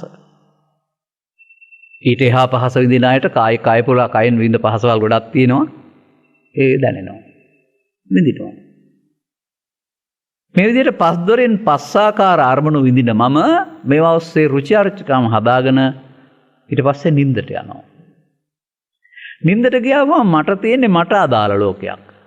ඔබට තියෙන්නේ ඔබට අදාළ ලෝකයක්. ඔබ සතුටින් නම් ඒ ලෝකේ සතුටුයි. ඔබ බයෙන් නම් ඒ ලෝකේ බයෙන්. ඔබ හොරෙක් නම් ඒ ලෝකේ හොරකම් කරනවා. ඔබ වංචනිකෙක් නම් ඒ ලෝකේ වංචනික කරනවා. ඔබ කාමුකෙක් නම් ඒ ලෝකෙත් කාමකෝණකම් ඉටු කරගන්න කෛරාටික ප්ලෑන් හදනවා. පහටට කොහෙන්ද මේ වගේ මෙහෙ කරන කියන වැඩම තමයි සිච්ඡාචිත්තා බන්දරට යන්නේ. දැන් ඊට පස්සේ මනෝද්වාරය. මොනවද මනෝද්වාර දොරවල් හයට හම්බ වෙන්නේ? රූප අරමුණු, ශබ්ද අරමුණු, ගන්ධ අරමුණු, රස අරමුණු, පොට්ටබ්බ අරමුණු, ධම්ම අරමුණු, අරමුණු 6යි. ඒ අරමුණ නෙවෙයිද ඔබ විඳින්නේ? මේ අරමුණට රූපස්කන්ධය කිව්වොත් විඳිනවට වේදනාස්කන්ධය කියනවා. සැප හෝ දුක් හෝ පොයිසා වශයෙන්. හඳුනනවට රූප සංඥා, ශබ්ද සංඥා ආදී වශයෙන් හඳුනනවට සංඥා ස්කන්ධය කියනවා. අර ගන්ධය දැනෙනකොට ගඳයි කියලා පිළිකුල උපදින එකටයි සුවඳයි කියලා ආසාව උපදින එකටයි සංඛාරේවත් චේතනා කියලා කියනවා. ඒක අනිත් දොරවල් හයටත් එහෙමයි. දැන් එතකොට ඒක සංඛාර ස්කන්ධය. මේ කියන තරම් වෙලා යන්නේ නැහැ. අරමුණක් නැත්තම් ඇහැට හම් වෙන අරමුණක් තුල සිදුවෙන සිද්ධිය බුදුන් වහන්සේ විවරණය කරලා තිබෙන හැටි. මේ සිද්ධියමයි විශේෂයෙන් දැනගෙන ඉවත් ඊළඟට පහළ වෙන ස්කන්ධය හේවත් දැනගන්නා සිතින් විඥාණයෙන් අර හතරමයි දැනගන්නේ. වෙනම එකක් නෙමෙයි විඥාන ස්කන්ධය කියන්නේ. රූපේ හැටි, වේදනාවේ හැටි, සංඥාවේ හැටි, සංකාරයේ හැටි වෙනස් නොකර දැනගන්න එක විඥාණය. දැන් ඔබ මම බෙදුවා පුද්ගලයා දොරවල් 6ක එකතුවක් විදිහට. ඊට පස්සේ දොරවල් 6න් ගන්නා වූ අරමුණක් මුල් කරගෙන මම තව එහාට ඔබ බෙදනවා. දැන් ඇස නිසා පහළ වෙන රූපය මුල් කොටගත්ත වේදනා සංඥා සංකාර විඥාන පහක්. ඔබට ඇහෙනුත් ස්කන්ධ පහක් උපදිනවා මැරෙනවා. කන නිසා පහළ වෙන ශබ්දය මුල් කොටගත් ශබ්ද රූපය මුල් කොටගත් වේදනා සංඥා සංකාර විඥාන පහක්. ඔබට කන නිසාත් ස්කන්ධ පහක් උපදිනවා. නාසය නිසා, දිව නිසා, කය නිසා, සිත නිසා මෙසේ බුදුරජාණන් වහන්සේ සංයුත්ත නිකායේ සත්තට්ඨාන කුසල සූත්‍රයේ කෙනෙකුට මේ දොරවල් 6න් වේදනා 6යි, සංඥා 6යි, සංකාර 6යි, විඥාන 6යි පහළ වෙනවා කියලා පැහැදිලිව දේශනා කරලා තිබෙනවා. ඇත්තනම් පිළිගන්න ඔබ ළඟ වෙනවා නම්. ඇයි අපට මෙතෙන්ට එන්න බැරි? අන්න අර පාසල් පොත හරි කවුරු හරි කියලා දීපු වැරදි එකක් ඔබේ හිතේ තියෙන නිසා ඒකත් එක්ක ඔබ ගැටෙනවා. ඒකයි මම කිව්වේ අර වැරදි දේවල් මොකවත් දන්නේ නැති කට්ටියට කිසි කරදරයක් නැතුව හරියට කියලා දෙන්න පුළුවන්. කොයිතින් එතෙන්ද එන්න දෙන්නේ නැහනේ. ග්‍රාම්‍ය විවාහයේ අපනූල් බඳින වෙද මහත්තයා මන්තර කියන මන්තර කරුවා මේ ශරීර පංචස්කන්ධයට වැළඳගත්තා වූ කියලා ශරීරය කියන එකට පංචස්කන්ධය කියලා නමක් තියලා තියෙනවා. අපි හිතන් ඉන්නවා ඒක බුදුරජාණන් වහන්සේගේ වැඩක් කියලා. මේක පිළිබඳ හොඳ විග්‍රහයක් තියෙනවා මහා සලායතන සූත්‍රයේ. අපි ඉස්සරහට දවසක විග්‍රහ කරලා බලමු. එහෙම නැත්නම් මහා හත්තිපදෝපම සූත්‍රේ හරි එකයි වැරදි එකයි දෙකම තියෙනවා කියලා තමයි ඇතැම්මෝ කියන්නේ. නමුත් වැරදි එක පෙන්වන්න උත්සාහ කරලා තිනවා හරි එක පෙන්වන්න. නෑ වැරදි එකක් උගන්ලා තියෙනවා නෙමෙයි ඒකේ තියෙන වැරද්ද පෙන්වලා තිබෙනවා. අපි ඒක තේරුම් ගනිමු තව දවසක. දීර්ඝ සූත්‍රයක් වගේ. එතකොට එහෙනම් තවත් එහාට ගන්නකොට මෙන්න මේ වේදනාවට පාත්‍ර කරන්නේ විඳින්නේ මොනවද ඔබ? ඇසෙන් ශරීරය විඳිනවද? කනෙන් ඔබේ ශරීරය විඳිනවද? නාසයෙන් ඔබේ ශරීරය විඳිනවද? මට කියන්න. ඔබ මේ දොරවල් හයෙන් අරමුණක් විඳිනවද? ශරීරය විඳිනවද? ඇයි එහෙනම් මේ රටේ අය පඨවි ආපෝ තේජෝ වල රූප කියලා කියන්නේ? රූප කියන්නේ කය නැත්තම් පඨවි ආපෝ වේදනා සංඥා සංකාර නාම. අන්නේ වැරදි අවබෝධයෙන් ගොඩ එන තාක්කල් ඔබට හරි පාරට යන්න බෑ. මන්දයක් දේශකින් වහන්සේලා හුඟ දෙනෙකුත් තාම එතන ඉන්නේ. මේ අය පිටකෝපදේශයේ රූප කියන්නේ මොනවද කියලා තියෙන පදේ හම්බ වෙලා නැහැ මේ අයට. රූප කියන්නේ කය කියලා නෑ. ප්‍රසාද 6යි ගෝචර රූප 6යි කියලා තියෙන්නේ. ප්‍රසාද කියන්නේ ඇහි ජීවි බවට ඇරුණාම සෛල වලට නෙමෙයි. කම් පෙත්තට නෙමෙයි සෝත ප්‍රසාදය කියන්නේ අරමුණු ගන්න පුළුවන් හැකියාවට. එතකොට මේ ප්‍රසාදය සිත තියෙන විතරයි තියෙන්නේ. මැරුණාම ප්‍රසාද නැහැ. මැරිච්ච පුද්ගලයාගේ ඇහැ කන නාසය තිබුණාට බුදුහාමුදුරුවෝ අදාළ ප්‍රසාද නැහැ. දැන් බිදිලා. ඒ කියන්නේ ඇහැ නැහැ, කන නැහැ. ගෝචර රූප කියන්නේ ඉස්සරහින් තියෙන තැඹිලි ගහට හරි කාර්යකට හරි නෙවෙයි. ඉස්සරහ තියෙන රූපයක් කරන් ශරීරය අටවිසි රූපේ විග්‍රහ කරන්න බෑ. අටවිසි රූපේ කියන්නේ කය තුල තියෙන දෙයක් විග්‍රහ කරන එකක්. නමුත් කැඩපතක් තුල ඔබ හඳුනා ගන්නට ඡායාවක් පහළ වුණාම ඡායාවේ උදව්වෙන් ඔබ හඳුනා ගන්නවා වගේ බාහිර තියෙන ඕනෑම දෙයක් අපි හඳුනා ගන්නේ ඇසේ පහළ වෙන මේ සෙවණැල්ල හේවත් ප්‍රතිබිම්බය උදව් කරගෙන. ඒක පඨවි ආපෝ තේජෝ නෙමෙයි රූපය. ඉන්ද ප්‍රසාද හයත් ද්‍රව්‍ය නෙමෙයි ගෝචර රූප හයත් ද්‍රව්‍ය නෙමෙයි. ඉන්ද පඨවි ආපෝ තේජෝ වලින් පැත්තකින් තියන රූප. දැන් තව වචනයක් මම අහනවා ඔබේ. අර ආච්චම්මලා කියනනේ තණ්හාම නැති කරන්න ඕනයි කියලා. ඔබට මොන තණ්හාද තේරෙන්නේ? තණ්හාව කාම භව විභව කියලා තුනකට බෙදලා තිනවා. අර පොත පාඩම් පෙළ ඔස්සේ මම එන්නේ. නමුත් සතිපට්ඨාන සූත්‍රයේ පෙන්වන්නේ එහෙම තණ්හා නෙවෙයි. චක්කු ලෝකේ පිය රූපං සාත රූපං එත්තේ සා තණ්හාය උප්පජ්ජමානෝ උප්පජ්ජති. ඇහැ තමයි මිනිස්සෙකුට අරමුණු ගන්න පියමිහිරි වශයෙන් ලෝකේ පවතින්නේ. ඇහි තමයි තණ්හාව උපදින්නේ. ඇහි තණ්හාව මොකද්ද? රූප තණ්හාව. රූප තණ්හාව කියන්නේ ශරීරෙට තියෙන තණ්හාවද? රූප අරමුණට තියෙන මුලාව. සෝත ලෝකේ පිය රූපං සාත රූපං එත්තේසා තණ්හාය උප්පජ්ජමානෝ උප්පජ්ජති. එතකොට මොකද? ශබ්ද රූපයට තියෙන තණ්හාව. දැන් මෙසේ රූප තණ්හා, ශබ්ද තණ්හා, ගන්ධ තණ්හා, රස තණ්හා, පොට්ටප්ප තණ්හා, ධම්ම තණ්හා කියන්නේ දොරවල් හයෙන් හම්බ වෙන අරමුණු හයට තියෙන මුලාව ඇරුණාම ශරීරයට තියෙන තණ්හාවක්ද? මම අහනවා රූප කියන්නේ ශරීරයේ පඨවි ආපෝ තේජෝ කියන ඕන කෙනෙකුගෙන් අහනවා. පුළුවන් නම් මේ තණ්හායට ගලපන්න. ඒ තණ්හාව නැති කිරීමෙන් ලබන සපත නිර්වාණය කියලානේ පෙන්වන්නේ. එහෙනම් ඒ තණ්හාව නම් රූප තණ්හාව, ශබ්ද තණ්හාව, ගන්ධ තණ්හාව, රස තණ්හාව, පොට්ටබ්බ තණ්හාව නැති විය යුතුයි. නැති වෙන්නේවා තියෙන තැන තේරෙන්න ඕනනේ. රූප කියලා ශරීරය උගන්වලා ගත්තාම පුළුවන් ද මේ තණ්හායට ගලපන්න? ඒ නිසායි ඉතිහාසය තුල ධර්මයේ විග්‍රහයේදී ගම්බීරේසු ටානාටානේසු පඤ්ඤා චක්කුම් කමිත කියන මේ පදයේ ඔස්සේ විවරණය කරගත්තේ නැති අය ඔවුන්ගේත් මේ චින්තනය ගැඹුරු කරන්න වෙලා තියෙනවා අපට. දැන් අපට ජීවත් වෙන්න පටන් ගත්තාම මව් කුසෙන් බිහි මේ යන තාක්කල් පිළිවෙලක් නැතුව ඇසෙන් කනට, කනෙන් නාසයට, නාසෙන් දිවට, දිවෙන් කයට, කයෙන් සිතට දිවා රාත්‍රී දෙකේ අරමුණු උපදිනවා නැසෙනවා. අරමුණක් ඉපදී නැසෙන කාලය තුල සිදුවෙන දෙයට කියනවා රූප, වේදනා, සංඥා, සංකාර පහ කියලා. අරමුණ විග්‍රහ කරනවා. දැන් අය අරමුණ ඉපදුන ගමන් අවශ්‍ය කාර්යය කරලා මේ යන්න වෙනවා. මොකද මේ සිතේ හැටි ඒක. ඒකත් බුදු වදනකින් ඉගෙන ගන්න වෙනවා. අංගුත්තර නිකායේ ඒකක නිපාතයට ගියාපුවම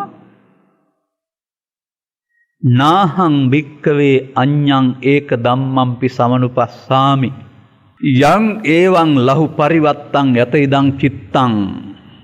බුදු වචනය ඔබට හරිනම් පිළිගන්න.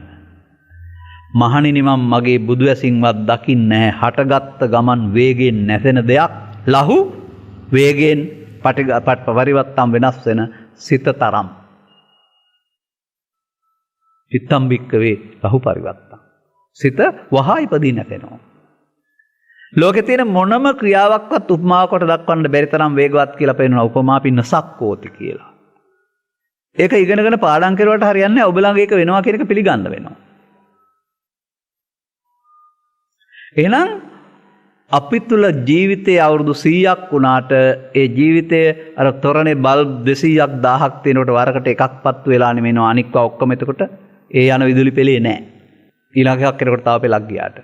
අන්න ඒ වගේ අපි මේ ජීවත් වෙන්නේ වර්තමාන ස්කන්ධ පංචකය තුළ. ඉන් එහා ස්කන්ධ අතීත පැත්තේවත් නැහැ අනාගත පැත්තේ වැයදිනුත් නැහැ.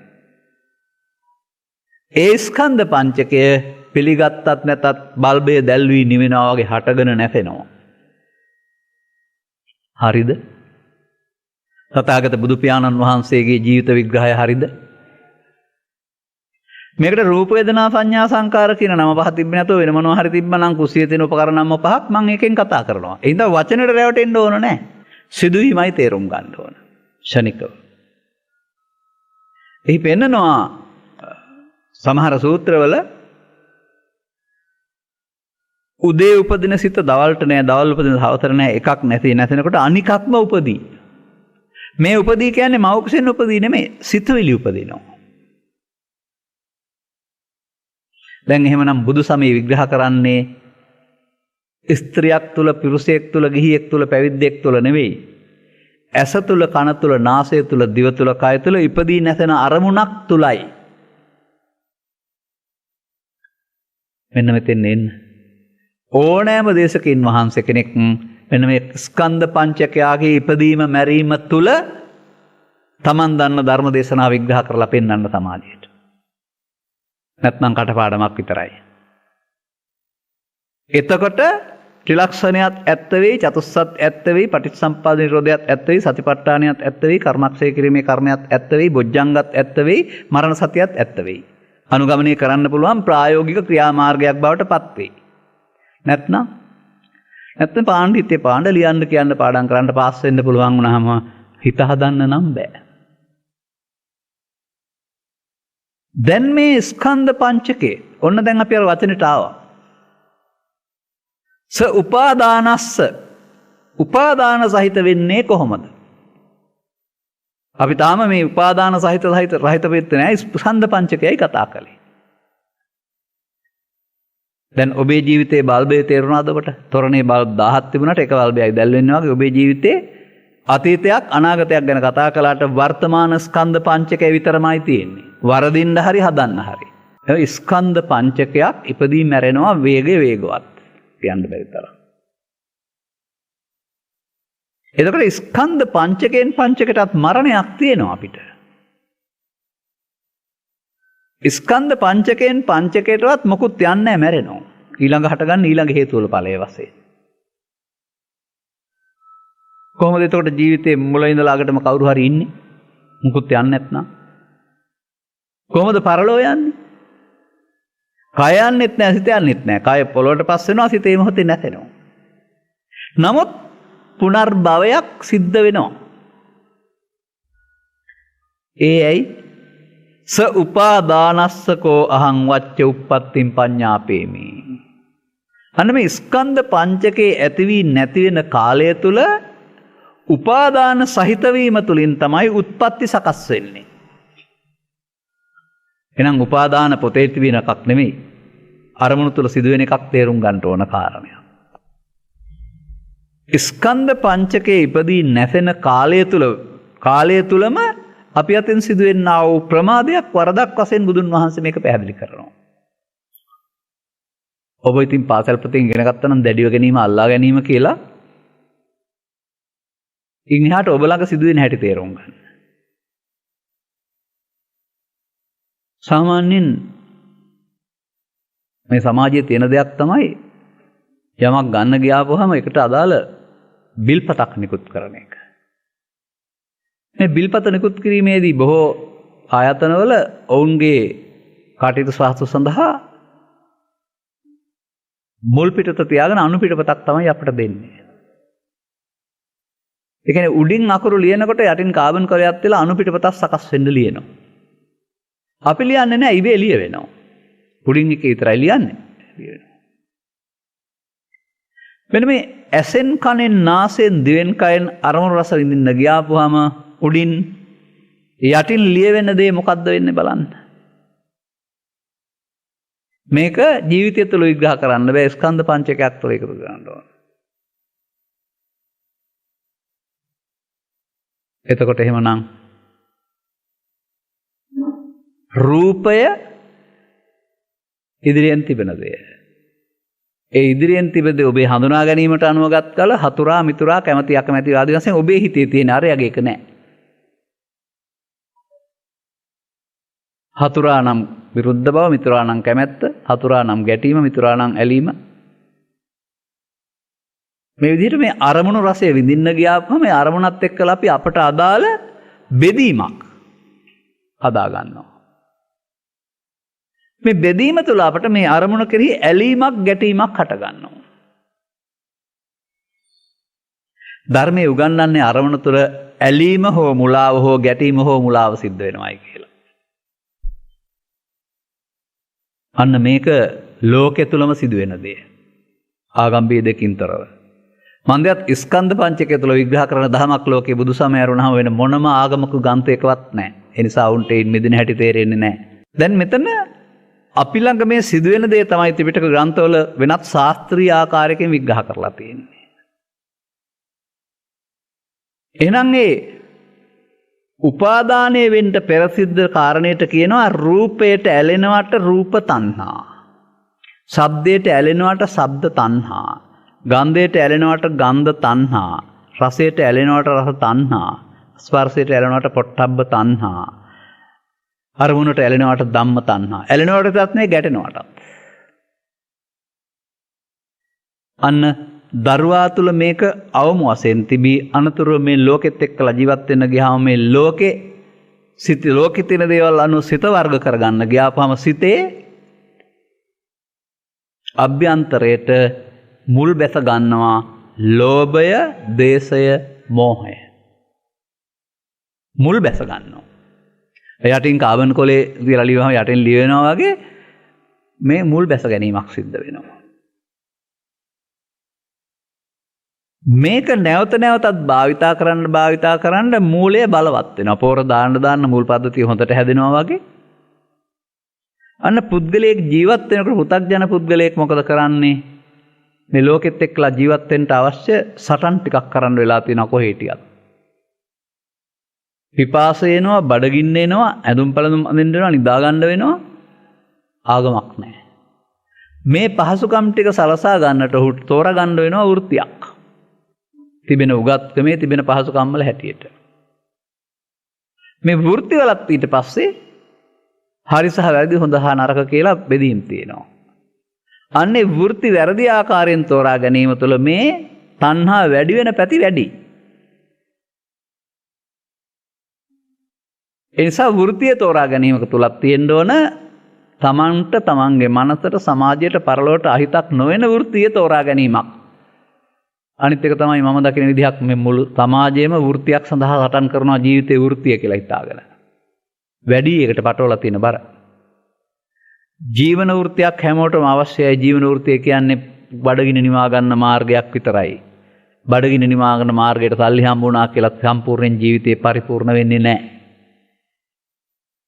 මේ ආධ්‍යාත්මික ඔබ පිළිබඳ අවබෝධය නැත්නම් ඔබ යන්නේ අවබෝධයට පිටින්. අඳුරේ. ඒ අඳුරේ ඇති වෙන ගැටුම් ටිකට ඔබට සල්ලි වලට විසඳුම් දෙන්න බෑ. රැකියාවට විසඳුම් දෙන්න බෑ. ගෙවල් වලට විසඳුම් දෙන්න බෑ. වාහන වලට විසඳුම් දෙන්න බෑ. අන්න ඒකයි බුදු සමය තුළින් ඔබ විවරණය කරලා ඔබට පෙන්වන්න හදන්නේ. දැන්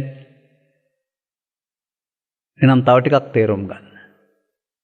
මේ අරමුණු රසයේ විඳින්න ගියාපුහම අරමුණු නම් නැති වෙනවා ස්කන්ධ පංචකයෙන් පංජේර ඕන කෙනෙක් ගාව. නමුත් ඊයේ තරහ වුණ කෙනෙක් අද දකින්නකොට තරහ උපදින්නේ ඇයි? කල්පනා කරලා බලන්න. ඊයේ තරහ වුණා අද දකින්නකොට ආන් එකට කියනවා නැවත ඉපදීම කියලා. නැවත ඉපදුනේ ඇයි? මම ඔබට වැඩක් කරන්නම් කියලා ඔබට මං පලි ගන්නම් කියලා එකක් තියපු නිසා. මතක තබා ගන්න තියෙන හැම දේවල්ම නැවත උපදිනවා. මෙලෝ වශයෙන් මේ නැවත ඉපදීමට ප්‍රවෘත්ති විපාක කියලා කියනවා. පරලෝ වශයෙන් උපදිනකොට ප්‍රතිසන්දි විපාක කියලා කියනවා. ඒ නැවත උපදීම ඔබේ ස්වභාවයෙන් සිද්ධ වෙන දෙයක්ද? ඔබ විසින් තියෙන දේවල් නිසා උපදින එකක්ද?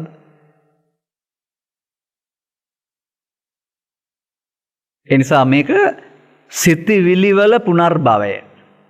ජීවිතය තුළ ජීවිතෙන් එහා පැත්තට පුනර්භව කියන්නේ මේ තියපුවා නැවත වෙනවට. මොනවද ඔබ තියන්නේ? ඔබ කියනවා පින් සිද්ධ වෙනවයි කියලා. ඔබ කියනවා පව් සිද්ධ වෙනවයි කියලා. මේ දෙක නම් ඔබට තේරෙනවා. සමාජයේ තියෙන තව ධානා කුසල් සිද්ධ වෙනවා කියලා කිව්වොත්. ඒ සිද්ධ වෙනවා කියන වචනේ තේරුම අනාගත ඵලයක් උපදින්න හේතුවක් චිත්තාභ්‍යන්තරයට ඉතුරු වෙනවා කියන එක. පව් හේතු තැබීම පව් සිද්ධ වීමයි, පින් හේතු තැබීම පින් සිද්ධ වීමයි, ධාන හේතු තැබීම ධාන කුසල් සිද්ධ වීමයි. ඒ හේතුන්ගේ ඵලය ජීවිතෙන් එහා පැත්තට පව් හේතු වල ඵලය සතර අපාය, පින් හේතු වල ඵලය සප්තකාම ස්වර්ගය, ධාන හේතු වල ඵලය විෂයාකාර බඹලොව. අන්න මේ මිනිසා කරන පාප කර්මයේ පුණ්‍ය කර්මයේ ධාන කර්මයේ නම් වූ කර්ම තුනේදී කර්ම පස්සේ විපාක දෙන්න හේතු ඉතුරු වෙනවා. ඒකට අපි කියන්නේ පව් සිද්ධ වෙනවා, පින් සිද්ධ වෙනවා, ධාන කුසල් සිද්ධ වෙනවායි කියලා. ඒ කියන්නේ හේතු ඉතුරු වෙනවා. අන්න බුදු සමයේ ඔබ යන්නේ නැහැ පරලොවට. මේ හේතුන්ගේ ඵලය ක්‍රියාත්මක වෙනවා. පරිගණකයක් තුළ යහපත් දත්ත සහ යහපත් දත්ත දෙකම ගබඩා කරනවා කියලා තියාගන්න හිතාගන්න. හොයාගන්න බෑ. අපි ඉල්ලුවොත් පාස්වර්ඩ් එකක් තුලින් අහවල් දෙය දෙන්න කියලා ඒක පමණක් එළියට එනවා. අනිත් එක වැහිලා පේනවා. ඒ වගේ මේ හේතු හොයාගන්න බෑ. අදාළ අරමුණ ඔස්සේ තරහක් තියෙනවා නම් තරහකාරය පිළිබඳ හේතු ටික සියල්ල ගැලපිලා එනවා. අදාළ පුද්ගලයාගේ පැහැදිල්ලක් තියෙනවා නම් පැහැදීම පිළිබඳව හේතු ඔක්කොම අතීතයෙන් මතක් වෙලා එනවා. මතකේ නෙමෙයි මම මේ හේතු කියලා කියන්නේ. අන්න වගේ ජීවිතයෙන් එහා පැත්තට විවෘත වෙන්නේ දොරටු තුනක්. පෘථග්ජන පුද්ගලයාට ධර්මයේ දන්නේ නැති අයට. ඒ දොරටු ජීවිතෙන් එහා පැත්තට මේ හදවතේ තියෙන්නේ. පව් කරන්නා ජීවිතය සමීප කරගන්නවා පාපයේ දොරටුවට. පින් කරන්නා ජීවිතය සමීප කරගන්නවා පිනේ දොරටුවට. ධානලාභියා සමීප කරගන්නවා ධානයේ දොරටුවට. දැන් දොරටු ඇරෙනවා. කාම භවය, රූප භවය, අරූප භවය. ඇයි සත්‍යෝ මේ භවයේ උපදින්නේ? ඇවිදින්නේ. අන්න වචනේ ගන්න. ස උපාදානස්සකෝ අහං වච්ච උප්පත්තිම් පඤ්ඤාපේමි. වච්ච මම වත්තයට උත්පත්ති පනවන්නේ උපාදාන සහිත බැවින්.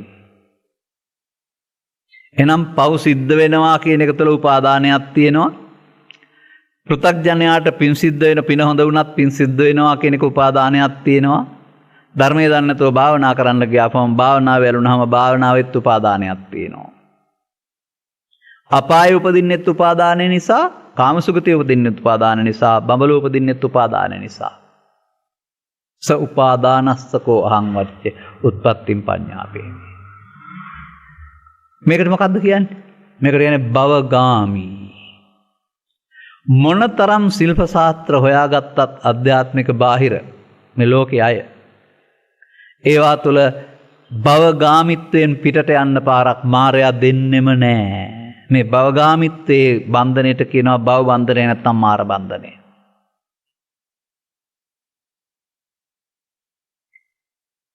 පුංචි කූඩුවක් තුළ ඉන්න කූඩු කුරුල්ලෝ ටික සෙල්ලම් කරනවා කූඩුවක් බව දන්නේ නැහැ වගේ උන්න නිදහස කියලා හිතාන කූඩුවක් තුළ හිර කරලා ඉන්නේ. අපි දන්න සෙල්ලම් ඔක්කොම දන්නේ සංසාර කූඩුවට හිර වෙලා. පිට වෙන්න ඕනකමකුත් නැහැ, මාර්ගයකුත් නැහැ, තේරෙන්නෙත් නැහැ. ඒකේ භයානකම හොඳටම තේරෙන්නේ නැහැ. මේ ධර්මතාවය සමාජයේ බුදු සමය තුලත් එළිවෙන්නේ කාලයකට පස්සේ වෙනත් ආගම් වල කවර කතාවද? බෞද්ධයින්ගොත් අල්පයකට විතරයි හම්බ වෙන්නම් වෙනත් මිනිසුන්ටත් බැරිනම් සත්ත්ව ලෝකයේ අනිත් ලෝකවල කවර කතාවද? සසරෙන් මිදීමේ මාවත අපායේ නෑ, දිව්‍ය ලෝකෙත් නෑ, බ්‍රහ්ම ලෝකෙත් නෑ, වෙනත් ආගම් වලත් නෑ. ඊට සමගාම බුදු සමය පෙන්වන්නේ පවෙන් දුගතිගායම පිනෙන් පරලෝ යාම විතරයි. තව එහාට බුදු සමය ධානයෙන් පරලෝ යාම සහ පරලෝ නොයාම කියලා විශිෂ්ට ක්‍රියාවලියකුත් තියෙනවා. ඒවා ආගමික ග්‍රන්ථවල නෑ. අපේ ආගමික ග්‍රන්ථවල වචනේ තියෙනවා, සමාජයට පැහැදිලි කරලා දෙන්නේ නෑ. එක්ක දන්නේ නෑ, එක්ක ඒ පිළිබඳව අවධානය යොමු කරලා නෑ. දැන් එහෙමනම් අපි මේක තව වචන වලින් තේරුම් ගන්න ඕන. අන්න මම ගන්නවා අර විසාකාවට වදාළ වචනේ මෙතෙන්ද කතාව කියන්නේ නැතුව. මම කතාව හැමදාම කියලා නිසා. ජීවත් වෙන්න ගිහින් ඇසෙන් කනෙන් නාසයෙන් දිවෙන් කයෙන් සිතින් රූප ශබ්ද ගන්ධ රස පොට්ටබ්බ ධම්ම රූප තණ්හා ශබ්ද තණ්හා ගන්ධ තණ්හා රස තණ්හා පොට්ටබ්බ තණ්හා ධම්ම තණ්හා ඔස්සේ ඒවා සමග ඇලෙන කරුණු 100ක් හදාගත්තොත් දුක් 100ක් ඇත. යේ සංකෝ විසාකේ සතං ප්‍රියානි සතන්තේ සන්දුක්ඛානි. ලෝකේද දුක් ගෙනත් දෙන්නේ, අරමුණු දුක් ගෙනත් දෙන්නේ, උපාදානෙද දුක් ගෙනත් දෙන්නේ. සංකිත්තේන පංච උපාදානස්කන්ධා. දැන් තව ටිකක් විග්‍රහ කරගන්න. ම කියන වචනේ වැරදි කිව්වේ මං ඒකයි. එක උපාදානස්කන්ධයට ලෝභය ආපුවම ඒක ලෝභයේ දුක තියෙන්නේ. තව උපාදානස්කන්ධයකට ද්වේෂය ආපුවම ඒක ද්වේෂයේ දුක තියෙන්නේ. තව උපාදානස්කන්ධයකට ඊර්ෂ්‍යාව ආපුවම ඒකේ ඊර්ෂ්‍යාව තියෙන්නේ. අන්න ඒ උපාදානස්කන්ධයේ තියෙන දුක එතන තියෙන්නේ. ම නෑ ආයේ. එතකොට උපාදානෙ ඉබේ වෙනවද? නෑ, අපි කරගන්නවා. අන්න අපි දන්නේ නැතුව මේ ජීවත් වෙන්න ගිහින් ළමා කාලේ පහු වෙනකොට මේ උපාදානයේ නැමැති මායාගේ උගලට අහු වෙනවා.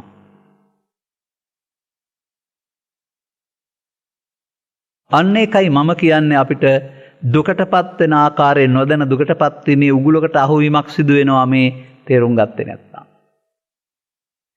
අනිවාර්යයෙන්ම අපිට බුදු සමය ළමා කාලේ හමු වෙන්නේ නැති නිසා සමය බුදු සමය හමු වෙනකොට ඕන කෙනෙක් උපාදානයට අහු වෙලා අඩු වැඩි වශයෙන්. නමුත් ළමා කාලයේදී ඇලෙන කරුණු අඩුයි, මහලු කාලය වෙනකොට වැඩි. විසාකා සූත්‍රයේ තිබුණාට 100යි කියලා පෞද්ගලික ජීවිතේ නම් මේක 1000 සිට 10000 දක්වා එහෙම නැත්නම් 100 සිට ඒ පුද්ගලයාට අඩු වැඩි වෙන්න පුළුවන්. අර ත්‍රිපිටකයේ පෙන්වන්නේ අල්ප රජස් බහු රජස් කියලා කෙලස් අඩු සත්තු සහ වැඩි සත්තු කියලා ඔන්න ඔය උපාදාන වැඩි අය කෙලස් වැඩි. අඩු අය අඩුයි. ඒක තේරුම් ගන්න. එතකොට එහෙමනම් ජීවිතයේ දුකයි කියන්න එපා. ජීවිතය කියන්නේ අවුරුදු 60ක් 70ක් 100 දෙන එකක් නේ. උපාදානස්කන්ධ දැන් ඉපදී නැසෙන එකක්. ඒක තුළ තියෙන දුක මොකද්ද බලන්න. ඒකට දුක ආවේ කොහොමද බලන්න. බුදු සමයේ ජීවිතය තුළ මේ ස්කන්ධ පංචකය තුළ උපාදානීය දුක පෙන්වා ස්කන්ධ පංචකයේ උපාදානෙන් මුදවා ගන්නා හැටි පෙන්වන දහමක්. උපාදානයේ වෙන එක සිදුවෙමින් පවතින දේහවත් ප්‍රමාදය. උපාදානෙන් මිදෙන හැටි ඉගෙනගෙන අනුගමනය කරන එක වියයුත්ත හේවත් අනුගමනීය ප්‍රතිපදාව. වැරදි බණක් අහලා අනුගමනීය ප්‍රතිපදාවට යන්න බෑ. නිවැරදි බණක් අහලා තේරුණත් අනුගමනීය ප්‍රතිපදාවට ගියේ නැත්නම් ප්‍රතිඵල ලැබෙන්නේ නැහැ. බුදු සමයෙන් අනිවාර්යෙන්ම ඔබට වීරියක් තුල අනුගමනීය ප්‍රතිපදාවක් උගන්වනවා. බෞද්ධයෝ හරි කම්මැලි මේකට. බණ අහලා පිළිකරක් පූජා කරලා සාදු කියලා ගෙදර යන්න මීරියට පින් දෙන්න විතරයි යොදාගන්නේ. තමන්ට මේ සංසාර බන්ධනෙන් නිදහස් වීම සඳහා ගැඹුරු අවබෝධයකින් යුක්තව අනුගමනීය ප්‍රතිපදාවක්වත් අප්‍රමාද වීමක් තියෙනවා කියලා කීයෙන් කී දෙනාද තේරුම් ගන්න. කීයෙන් කී දෙනෙක් හරි තේරුම් ගන්න ඕන බුදුරජාණන් වහන්සේ අවුරුදු 45ම ධර්ම දේශනා කළා වගේ අපේ කට පන තියෙන තුරු අපට මාධ්‍ය ඉඩ තිබෙන තුරු මාධ්‍ය තිබුණත් නැතත් අපි මේක සමාජයට කියනවා. දවසින් දවස අලුතින් මේවට අහන අය එකතු වෙන බව අපි දන්නා නිසා. අපි දැකලත් නැති අපි පෞද්ගලිකව කතා කරලත් නැති දුරකථනින්වත් මා දන්නවා මේ ලෝකයේ තුල රට තුල බොහෝ පිරිසක් අපි මේ පැහැදිලි කරන ධර්ම න්‍යාය කෙරෙහි පැහැදීමෙන් සවන් දෙන තේරුම් ගන්න උත්සාහ කරන අනුගමනය කරන්න උත්සාහ කරන අය ඉන්නවයි කියලා. දැන් අපි හොයාගනිමු පංච උපාදානස්කන්ධය හැදෙන හැටි. එතකොට ඒක ඇහි හැදෙන්න පුළුවන්, කනේ හැදෙන්න පුළුවන්, නාසයේ හැදෙන්න පුළුවන්, දිවේ හැදෙන්න පුළුවන්, කයේ හැදෙන්න පුළුවන්, සිතේ හැදෙන්න පුළුවන්. එකකින් විතරක් කියලා දෙන්නම් ඔක්කොම තේරුම් ගන්න. ඇහෙන් කොහොමද පහළ වෙන්නේ? රූප අරමුණ මුල් කොටගෙන වේදනාවෙන් විඳින්නට යාමේදී, සංඥාවෙන් හැඳිනීමේදී, සංකාරයෙන් බැඳීමේදී, විඥාණයෙන් විසින් දැනගැනීමේදී අසුරු ගසන දැනකින් මේක වෙනවා. ඇහෙන් පහළ වෙන්නේ රූපය මුල් කොටගත්, කනෙන් මුල් පහළ වෙන්නේ ශබ්දය මුල් කොටගත්, නාසයෙන් පහළ වෙන්නේ ගන්ධය මුල් කොටගත්, මේ විදිහට අරමුණ මුල් කොටගත් වේදනා සංඥා සංකාර හයක තමයි මිනිසෙකුට පහළ වෙන්නේ. ඒක ජීවත් වෙන්න ඒක අවශ්‍යයි.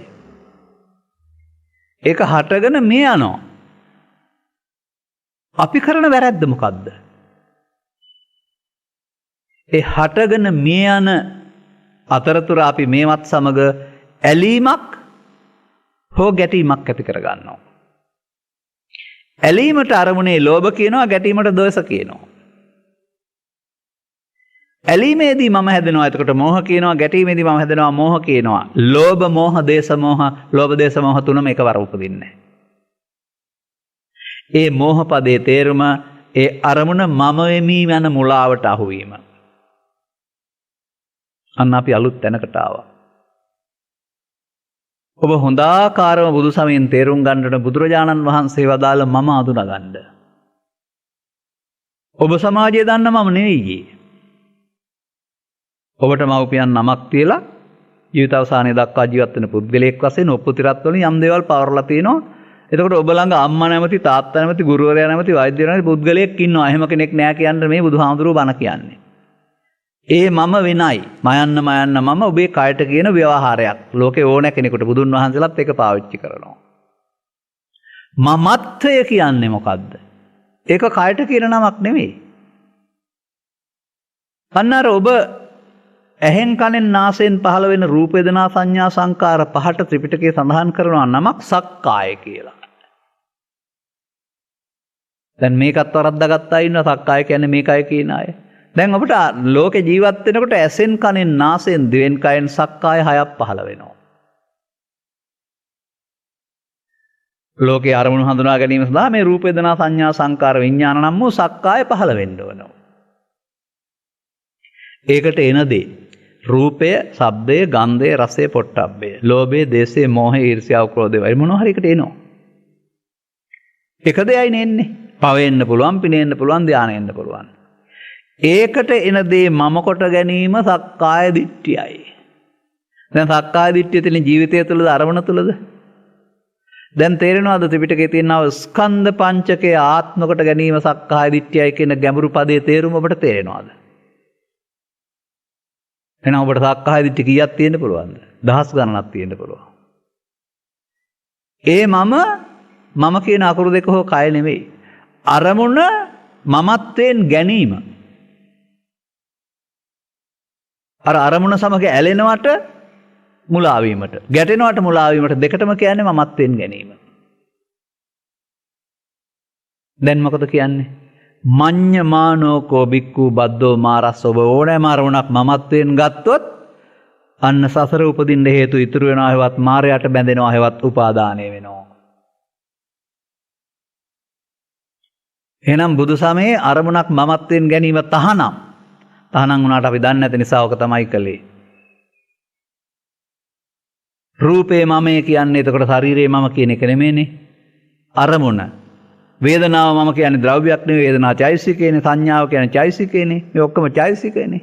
ඒ චෛසිකයන් මමත්වයෙන් ගත්තම පංචස්කන්ධය පංච උපාදානස්කන්ධය බවට පත් වෙන්නේ එතකොටයි. පංචස්කන්ධයට ඉපදීමේ යන්න පුළුවන්, පංච උපාදානස්කන්ධයට ඉපදීමේ යන්න බෑ. අනාගත ඵලයක් උපදින්න හේතුවක් ඉතුරු වෙලා මේ යන්න වෙනවා. එහෙනම් මේ සමාජයේ තේරුම් ගන්න ඕන කර්ම රැස් කරන්නේ පංච උපාදානස්කන්ධය තුල. පව් රැස් කළත් පංච උපාදානස්කන්ධය තුළ පින් රැස් කළත් පංච උපාදානස්කන්ධය ධ්‍යාන කුසල රැස් කළත් පංච උපාදානස්කන්ධය. ඒ නිසා පව පින හෝ ධ්‍යානයේ බුදුරජාණන් වහන්සේ වදාළ දුකින් මිදලා නැහැ. සංකිට්ඨේන පංච උපාදානස්කන්ධා දුක්ඛ. සමාජයේ තේරුම් අරන් නැති වුණාට පොතපතේ විස්තර කර නැති වුණාට කරන්න දෙයක් නැහැ. අකමැත්තෙන් හරි තේරුම් කරන්න වෙනවා. අකමැත්තෙන් හරි පිළිගන්න වෙනවා. මේකෙන් ඔබට බලපෑමක් කරන්නේ යහපත් වැඩ මොකුත් කරන්න එපයි කියලා. අයහපත් වැඩ කරන්න එපා. යහපත් වැඩ සියල්ල කරන්න. නමුත් අපි බෙදපු පව් පින් වෙනකොට බුදු සමයේ ආරි සත්‍ය තුල බෙදුවා වූ පව සහ පවෙන් ඉවත් වීම කියන කාරණා දෙක තේරුම් ගන්න උත්සාහ කරන්න. එතකොට එහෙමනම් ළමා කාලය තුල මෙන්න මේ ඇලෙන කරුණු සංඛ්‍යාව එකින් එක වැඩි කරන්න පුද්ගලයාගේ සිත ලෝභයෙන්, දේශයෙන්, මෝහයෙන් වැඩෙනවා. ඒකට කියනවා රාග වේපුල්ලම්, දේශ වේපුල්ලම්, මෝහ වේපුල්ලම් කියන්නේ විපලත්වයටපත් වෙනවා. ඒකට කියනවා පරිහාන ධම්මං ඕබික්ක වේදේසිස්සාමි. එනම් පෘථග්ජන පුද්ගලයා මව් කුසින් බිහි වූ තැන් පටන් ජීවිත අවසානය දක්වා අධ්‍යාත්මිකයෙන් පරිහානිය කරා ගමන් කරන්නේ. බුදුහාමුදුරුවෝ අපරිහානිය ධම්මංච ඒ පිරිහෙන මොහොතම වළක්වලා අපරිහානියටපත් වෙන හැටි ඒක තුල දේශනා කරනවා. දැන් බලන්න. එතකොට මේ අරමුණක් තුල මමත්වයෙන් ගැනීම තුල තමයි සසර අනාගත විපාකයක් දෙන්න හේතු ඉතුරු වෙන්නේ. ඒ හේතු ඉතුරු වෙන එක මායයට බැඳීම. දැන් මායя තව පදයකින් ඉගෙන ගන්න. සංයුත්නිකාය තුල මාර සූත්‍ර ගණනාවක් තියෙනවා. බුදුන් වහන්සේගෙන් විමසනවා මාරෝති බන්තේ උච්චති. ස්වාමීනි මාරයා කියලා කියනවා. කොහොමනකින්ද මාරයා කියලා කියන්නේ? අපි ඒ තාමත් අවිය ගිල ගන්න එන සතෙක් ගැන හිතන් ඉන්නවා. යම් කිසි කෙනෙක් තුල පංච උපාදානස්කන්ධය තිබෙනවාද ඔහු ළඟ මාරයා ඉන්නවා. අර අපේ අමඤ්ඤමානෝකෝ බික්කු බද්දෝ මාරස්ස කියන්නේ ගැලපෙන හැටි බලන්න. මාර කියන එකේ සංකල්පය මරණයටපත් වෙන සහ පුනර්භවය ලබන. පෞකාරියොත් මැරෙනවා, පින්කාරියොත් මැරෙනවා, ධානලාභිනුත් මැරෙනවා. ඒ කියන්නේ මේ තුන්ගොල්ලම මරණයෙන් මිදිලා නැහැ. මරු ගෙනියනවා ඒගොල්ලෝ ඔක්කොම. පව තුළ පංච උපාදානස්කන්ධේ මායя, පින තුළ පංච උපාදානස්කන්ධේ මායя, ධානය තුළ පංච උපාදානස්කන්ධේ මායя කියලා මේ මායяගේ ආකාර තුනක් විතරයි. එතකොට වර්තමාන බුද්ධ ශාසනය තුළ බහුතරයකට උගන්වලා තියෙන බහුතරයක් තේරුම් අරන් තියෙන්නේ පවෙන් ඉවත් වෙනවා කියමින් පව කරමින් පිනේ යෙදමින් පින උපාදානය කරමින් පින නැමැති උපාදානයෙන් මාර බන්ධණයෙන් පරලෝ යන්න ඇරුණාම මාර බන්ධනේ ජායිනෝ මාර බන්ධනා හෙවත් මාර බන්ධනෙන් මිදීම මේ පෘථග්ජන බුද්ධ ආගම තුල නැහැ. අම්මා තුලත් නැහැ, තාත්තා තුලත් නැහැ, ගුරුවරයා තුලත් නැහැ, භික්ෂුව තුලත් නැහැ. මන්දයත් පංචශීලයේ තුල, දසසිද්ධිල, උපසම්පදා සීලයේ තුල මේ ශික්ෂාපද සංවරය තුල උපාදානයේ හෝ උපාදානෙන් මිදීම උගන්වන්නේ නැහැ. පංචස්කන්ධය තුල නෙමෙයි මේ ශික්ෂාපද සංවරය තියෙන්නේ. ඉතින් ශික්ෂාපද සංවරයට සීලය කියලා කතා කරනවා බාහිර ලෝකේ. බුදුහාමුදුරුවෝ අදාළ ආර්යකාන්ත සීලය කියන්නේ ඕකට නෙවෙයි. මේ ස්කන්ධ පංචකය තුළ සංවර වෙනකොට ඒක ආර්යකාන්ත හේවත් ආර්යයන් කැමති සීලය. ඒක දෙකක් වගවත් මේ සමාජය දන්නේ නැහැ. නමුත් ත්‍රිපිටකයේ තියෙනවා යම් තැන්වල ආර්යකාන්ත සීල කියන වත් පදේ. ආර්යයන් කැමති සීලය. ඔවුන් ශික්ෂාපද වලින් කරන්නේ නැහැ කියලා බොරු කරනවට නෙමෙයි ඒගොල්ලෝ. ඔවුන් උත්සාහ කරනවා මේකෙන් වළකින්නට. දැන් මෙන්න මේ අරමුණක් තුළ මේ හේතු ඉතුරු වීම සිදුවෙන හැටි ත්‍රිපිටකයේ පුරා පවතිනවා අවශේෂ නිරෝධය කියලා පදයකින්. අවශේෂ නිරෝධය ත්‍රිපිටකයේ නෙමෙයි තිබෙන්නේ ඇස තුළ, කන තුළ, නාසය තුළ, දිව තුළ. බලන්න ඔබ ළඟ සිදුවෙන හැටි තේරුම් ගන්න බලන්න. මේක බලන්න ඕන පොත තුළ නෙමෙයි, ජීවිතය තුළ නෙමෙයි, අරමුණක් තුළ. ඒ අරමුණක් තුළ වැලීමේදී ඇසෙත් පුළුවන්, කනෙත් පුළුවන්, නාසෙත් පුළුවන්, දිවෙත් පුළුවන්, කයෙත් පුළුවන්, සිතෙත් පුළුවන්, ඕන එකක් තුළ මේක බලන්න පුළුවන්. ඔබ කියන ඕන එකකින් මට ඒක පෙන්වන්න පුළුවන්. මේ අපි කතා කරන්නේ ස උපාදානස්සකෝ කියන මේ නැවත උපතට හේතු ඔබ තුළ සිදුවෙන හැටි. එහෙනම් ඒක ජීවිතය තුළ එක වතාවක් සිදු වෙනවා නෙමෙයි, දවසට සැරයක් සිදු වෙනවා නෙමෙයි, අරමුණේ මුලා වීම තුළ 100,000 වතාවක් සිදු වෙන්න පුළුවන්. එහෙනම් පාප කර්මයයි පුණ්‍ය කර්මයයි ධාන කර්මයයි තුනම කර්ම රැස් කිරීමේ කර්ම නේද? එහෙනම් ඔය ඒ කර්ම රැස් කරන අයට කියන්න ඕන නම කියන්න මට. ඔවුන්ගෙන් වචනෙන් ගත් කල ඔවුන් කම්මං සරණං ගච්ඡති. ඔවුන් කර්මයේ සරණ යයි. නමුත් බුදුසහමේ තියෙන්නේ කම්මං සරණං ගච්ඡති නෙමෙයි, ධම්මං සරණං ගච්ඡති, නැත්තම් ධම්මං සරණං ගච්ඡාමි. මේ පවෙන් මේ පිනෙන් මේ ධානයේ උපාදාන මිදීම සඳහා බුදුරජාණන් වහන්සේ හඳුන්වා දුන් මාර්ගයට ධම්මං සරණං ගච්ඡාමි කියනවා. අර පාප කර්මයට, අර පුණ්‍ය කර්මයට, අර ධාන කර්මයට කියනවා කන්න කර්ම, සුඛ කර්ම, කන්න සුඛ කර්ම, මේ තුනම කර්ම මාර්ගය. එහෙනම් ඒ කර්ම උපාදාන වීම තුළ සතර විපාක හම්බ වෙන්නේ. තම තමන්ට තියෙන උපාදානෙන් මිදීම සඳහා අනුගමනය කරන්න ඕන ධර්මයට ධර්ම මාර්ගය කියලා කියනවා. තම තමන්ට තියෙන උපාදානෙන් මිදෙන්න අලුතෙන් උපාදාන හදාගන්න ඕන නෑ. දැන් මේ සිද්ධිය තමන් ළඟ සිදුවෙන අරමුණු තුල දකින්න තරම් ඔබේ තීක්ෂණ ඥානය මෙතෙන්ට ඇවිත් තියෙන්න ඕන. ඒක තමයි ඇස කන නාසය දිවකය කියන දොරවල් හයෙන්ම සිදුවෙන්නේ. ඒක තමයි ජීවිතේ පුරාම සිදුවෙන පමාව. පමාදෝ මච්චුනුව පදං කියන්නේ. සසරේ පමා වෙනවා කියන්නේ සසරට බැඳවින් අනාගත පැවැත්මක් උදින්න හේතු තියෙනවට. පමාදෝ මච්චුනුව පදං බුදුරජාණන් වහන්සේ උගන්වලා ඊට පස්සේ අපමාදෝ අමත පදං උගන්වනවා. එතනම ඒ පමාවේ මරණයට මාර්ගයේම නොපමාවේ නිවනට මඟ කියන තැනට බුදුන් වහන්සේ අනුගමන ප්‍රතිපදාවට වෙනස් කරනවා. මේ තමයි ජීවිතේ පරිවර්තනය, විප්ලවය, අධ්‍යාත්මික විප්ලවය. අපි තව ටිකක් හොයාගනිමු බලන්න. ඔය ත්‍රිපිටකයේ සංයුත්ත නිකාය සූත්‍රවල එහෙම නැත්නම් සංයුත්ත නිකායේ කන්දක වගේ සූත්‍රවල නැත්නම් අංගුත්තර නිකායේ සූත්‍රවලත් බොහෝ තැන්වල තියෙන ලස්සන වචනයක් තියෙනවා. අර එකක් තමයි මම පෙන්නුවේ චක්කු ලෝකේ පිය රූපං සාත රූපං ඉත්තේසා තණ්හාය උප්පජ්ජමාන උප්පජ්ජේ. ප්‍රිය මිහිරි වෙරන්න ගිහින් ඇලෙන්න කෙනෙකුත් ඇහි තණ්හාව හට ගන්නවා. කනේ නාසයේ දිවකයේ තණ්හායක් හට ගන්නවා. ඒ ද්‍රව්‍ය වලට නෙමෙයි, රූප, ශබ්ද, ගන්ධ, රස, පොට්ටබ්බ ධම්ම අරමුණු වලට තියෙන මුලාව. මේ අරමුණු වල මුලාවෙන් මිදෙන්න රූප කියන්නේ පඨවි ආපෝ තේජෝ ශරීරය කියලා ගත්ත බුද්ධ ආගමේ බෑ. ගලපන්න බෑනේ. ඒකයි ලියන්න කියන්න විතරයි පුළුවන්, අනුගමනය කරන්න බෑ කියලා මම කියන්නේ. ඊළඟට සිදුවෙන දෙයක් තමයි මේ අරමුණ තුල තමයි මේ උපාදානය සිදුවෙන, ජීවිතය තුල නෙවෙයි. ඒකට ඇසට, කනට, නාසයට, දිවට, කයට, සිතට ආකාර 6ක් පෙන්වනවා. ඇහැට නම් චක්කුංච පටිච්ච රූපේච උප්පති චක්කු විඥානං තින්නම් සංගති පස්සෝ. කනට නම් සෝතංච පටිච්ච සද්දෝච උප්පති සෝත විඥානං තින්නම් සංගති පස්සෝ. දොරවල් 6ටම ඔය තුනක එකතු වීම පස්සෙයි කියන මේ කාරණාව කියනවා.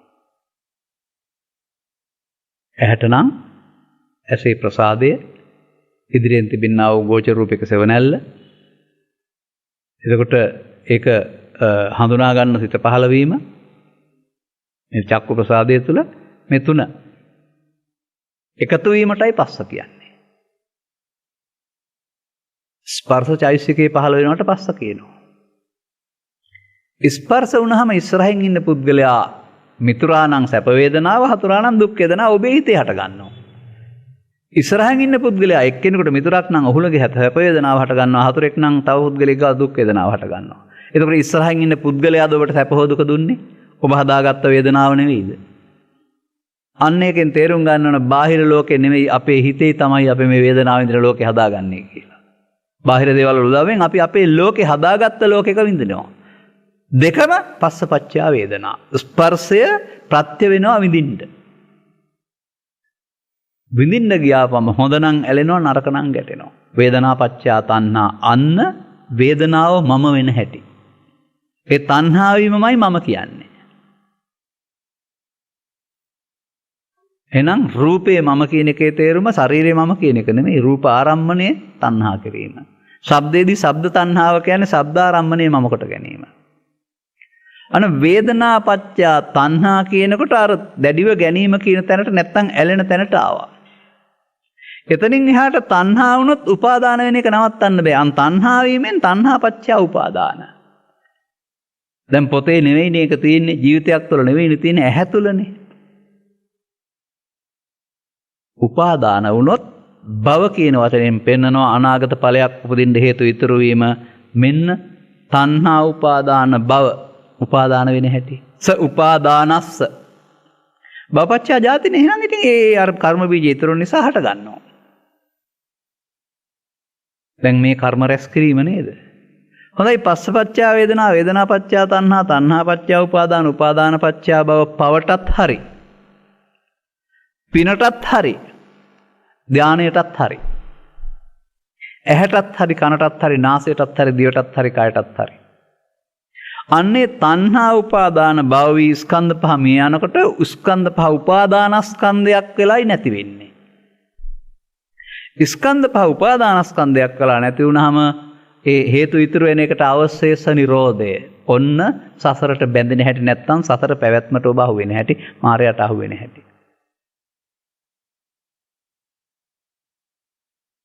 මේක අපි නොදන්න කාලේ කරගත්ත වැරද්ද. දැන් එතකොට මෙන්න මේ තියෙන හේතු මිසක් හොයන්න දේවල් නැහැ. අර ගබඩා කරපුවම පරිගණක දත්ත අතින් අල්ලලා හොයන්න දෙයක් නැහැ. නමුත් ඉල්ලපුවම විදුලියට සම්බන්ධ කරලා එකතු කරලා නිසා එනවා. එන්නේ තියෙන නිසානේ. මෙසේ මේ චිත්ත ශක්තියට මේක එකතු කිරීම තුළ යලි හට ගන්න හේතුවක් ඉතුරු වෙනවා. එහෙනම්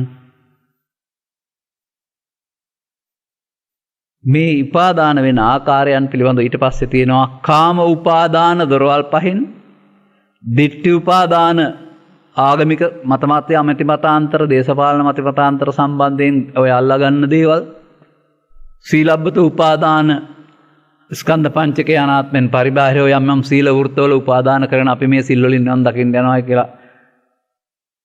ඔය වෘත්ත ගෝවෘත්ත සුනක වෘත්ත එහෙම නෙමෙයි. තම තමන්ට අදාළ සීලබ්බත උපාදාන, ආත්ම උපාදාන. මේ වචනේ යටතේ මේ උපාදාන කියන එක විග්‍රහ කරලා තියෙනවා. අපිට හුඟක් ඒ වචන පාඩම් කරන්න ඕන නෑ. ඔබ ළඟ දැන් මොකද්ද වෙන්නේ? දැන් එහෙමනම් අපි මොකද කරන්නේ මේ?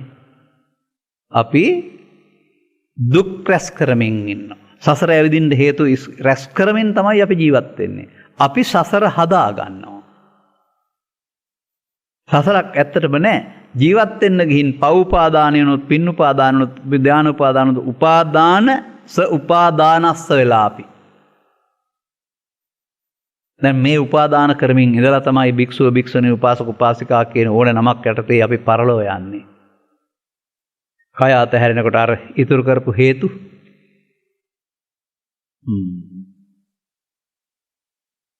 මොකද කියන්නේ ඊට පස්සේ?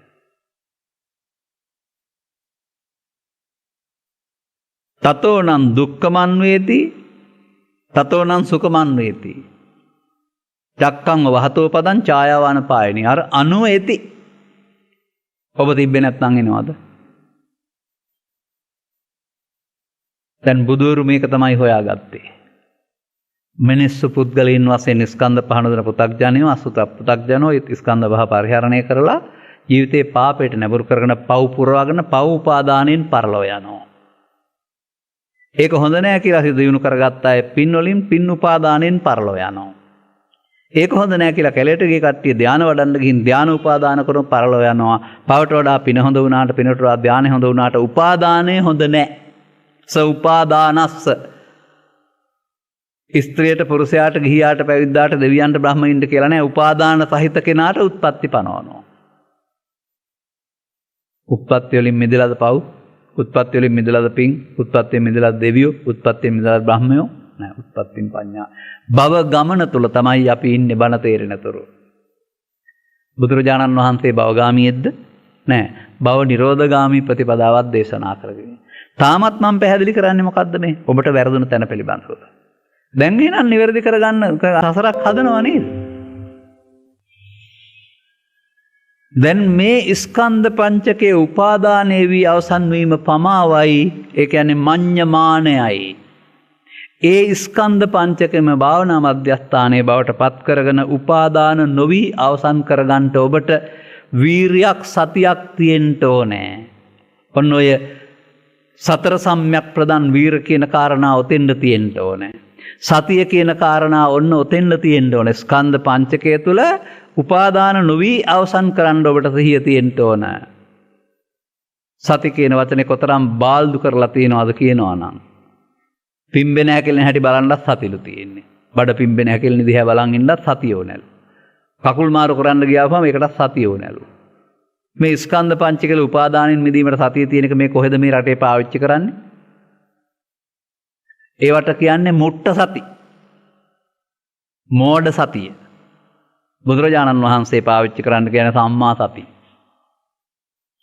මේ සතියේදී තමයි ප්‍රමාදයෙන් අත මිදෙන්න. සතිය නැත්තම් ප්‍රමාද වෙනවා. ඒ නිසා තමයි සතිපට්ඨාන නිවනට මඟ කියලා කියන්නේ. මෙන්න මේ ස්කන්ධ පංචකේ උපාදාන නොවි අවසන් වෙන්න සතිය තියාගන්න ඕන කියලා තේරුම් අරගෙන සතිපට්ඨාන සූත්‍රයේ ගැලපුවොත් හරියයි. පාලිය සිංහලට පරිවර්තනය කරන්න ගිහින් ගැලපුවොත් එහෙම එකෙන් කියවෙන්න වෙන පාරක්.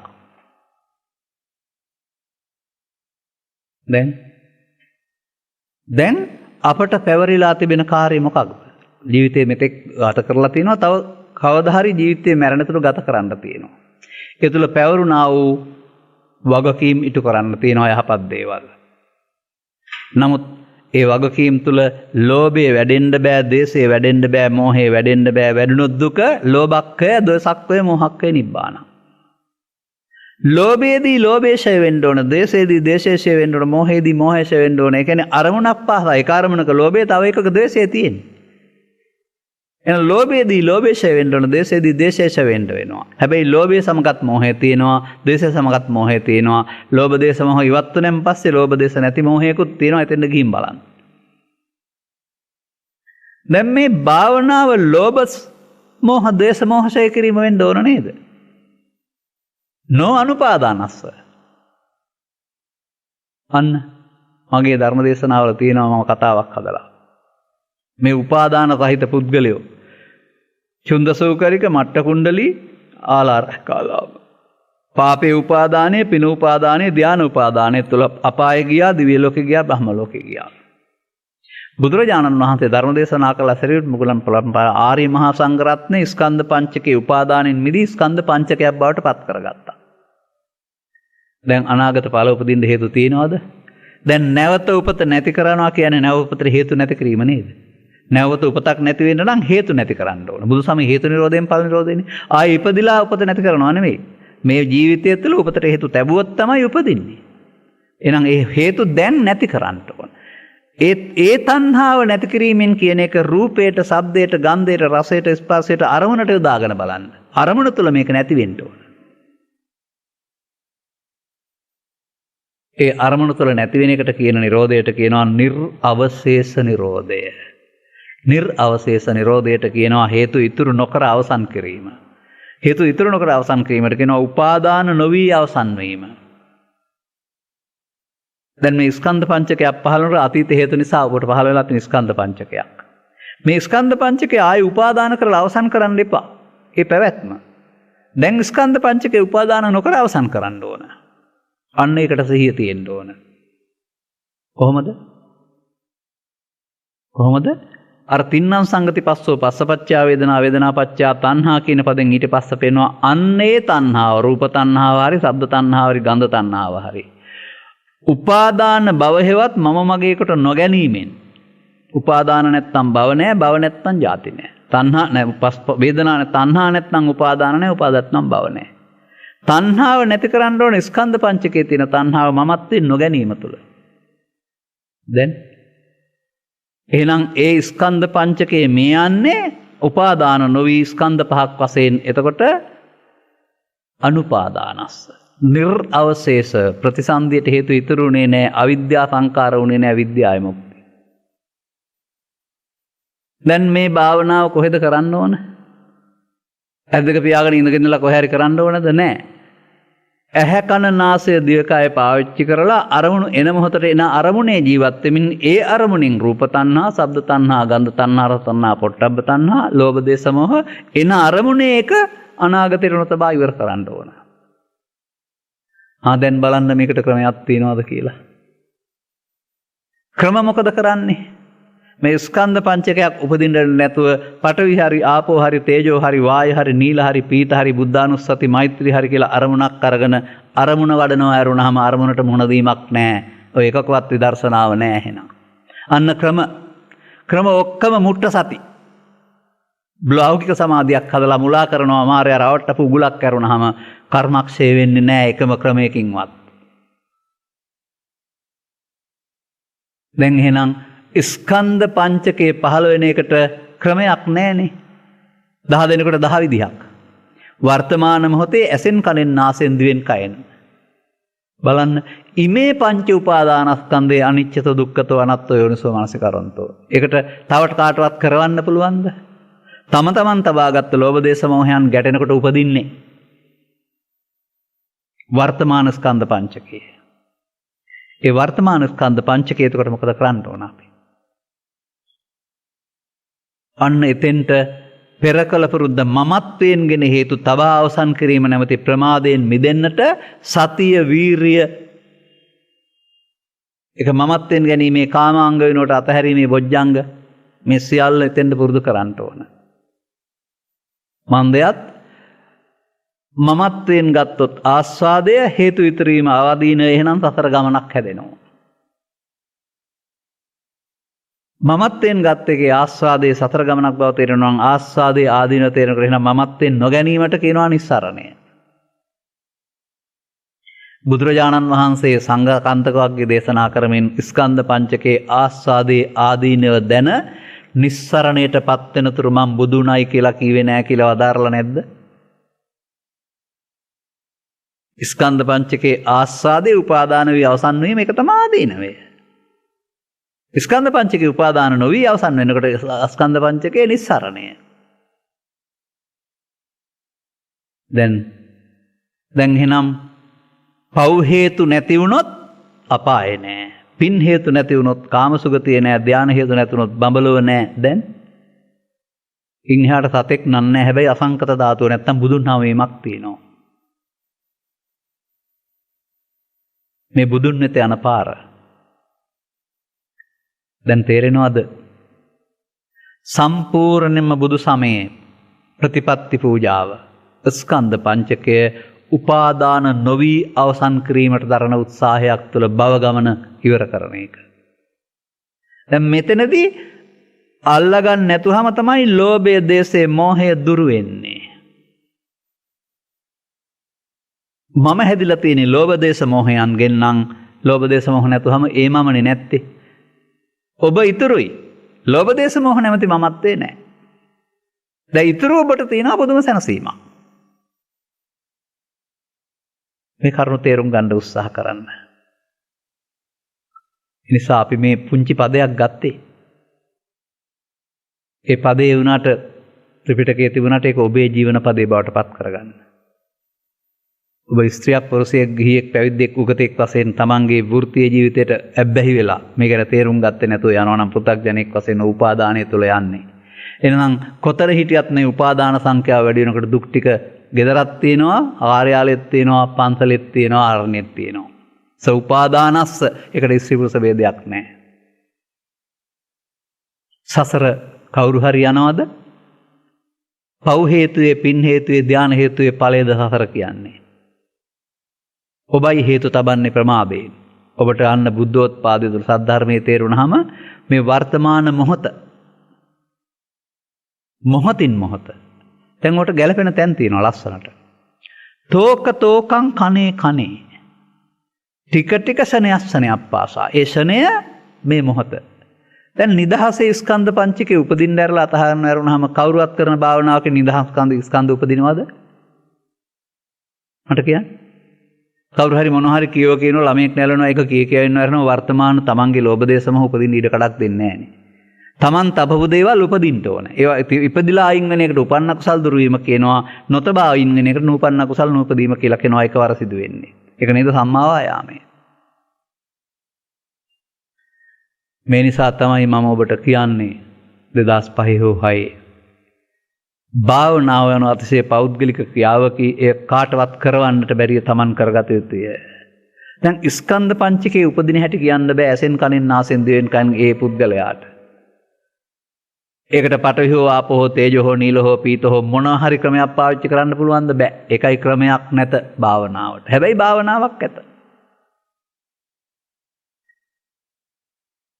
ඉතින් මේක තේරෙන තුරු මම හෙව්වා. අර වචනේ මතක තියාගන්න.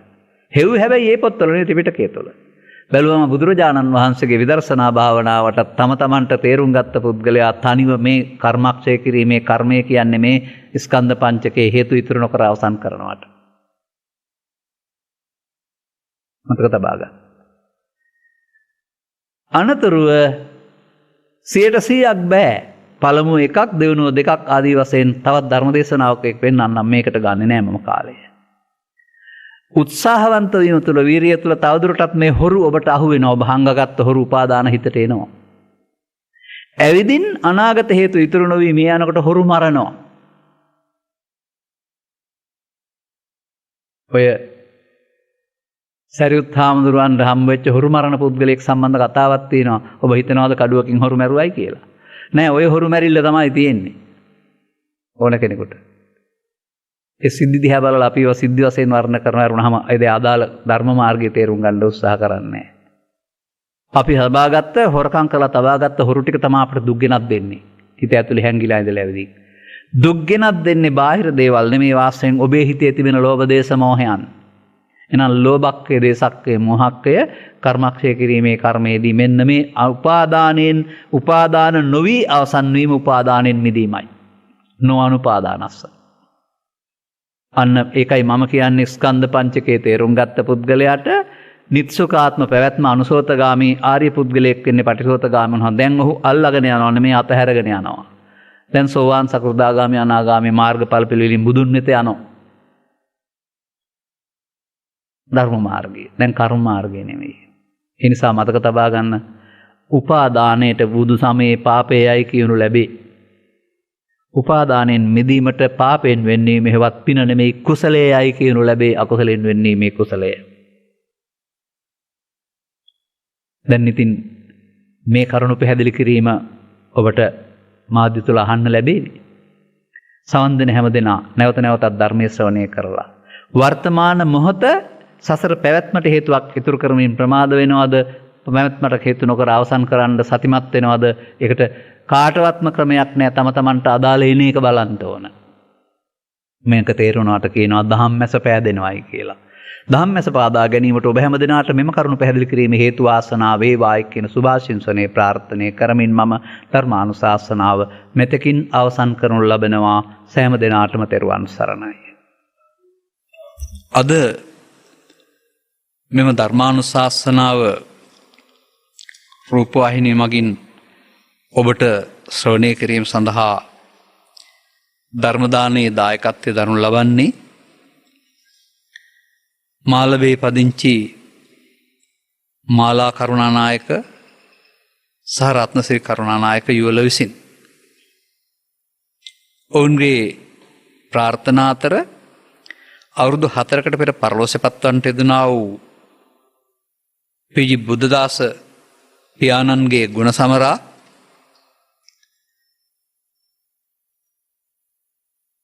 මෙම ධර්ම දානයෙන් ජනිත වන්නා වූ පුණ්‍ය ශක්තියින් අනුමෝදන් කරමින් ජීවිතයට සෙත ප්‍රාර්ථනා කරන්නටත්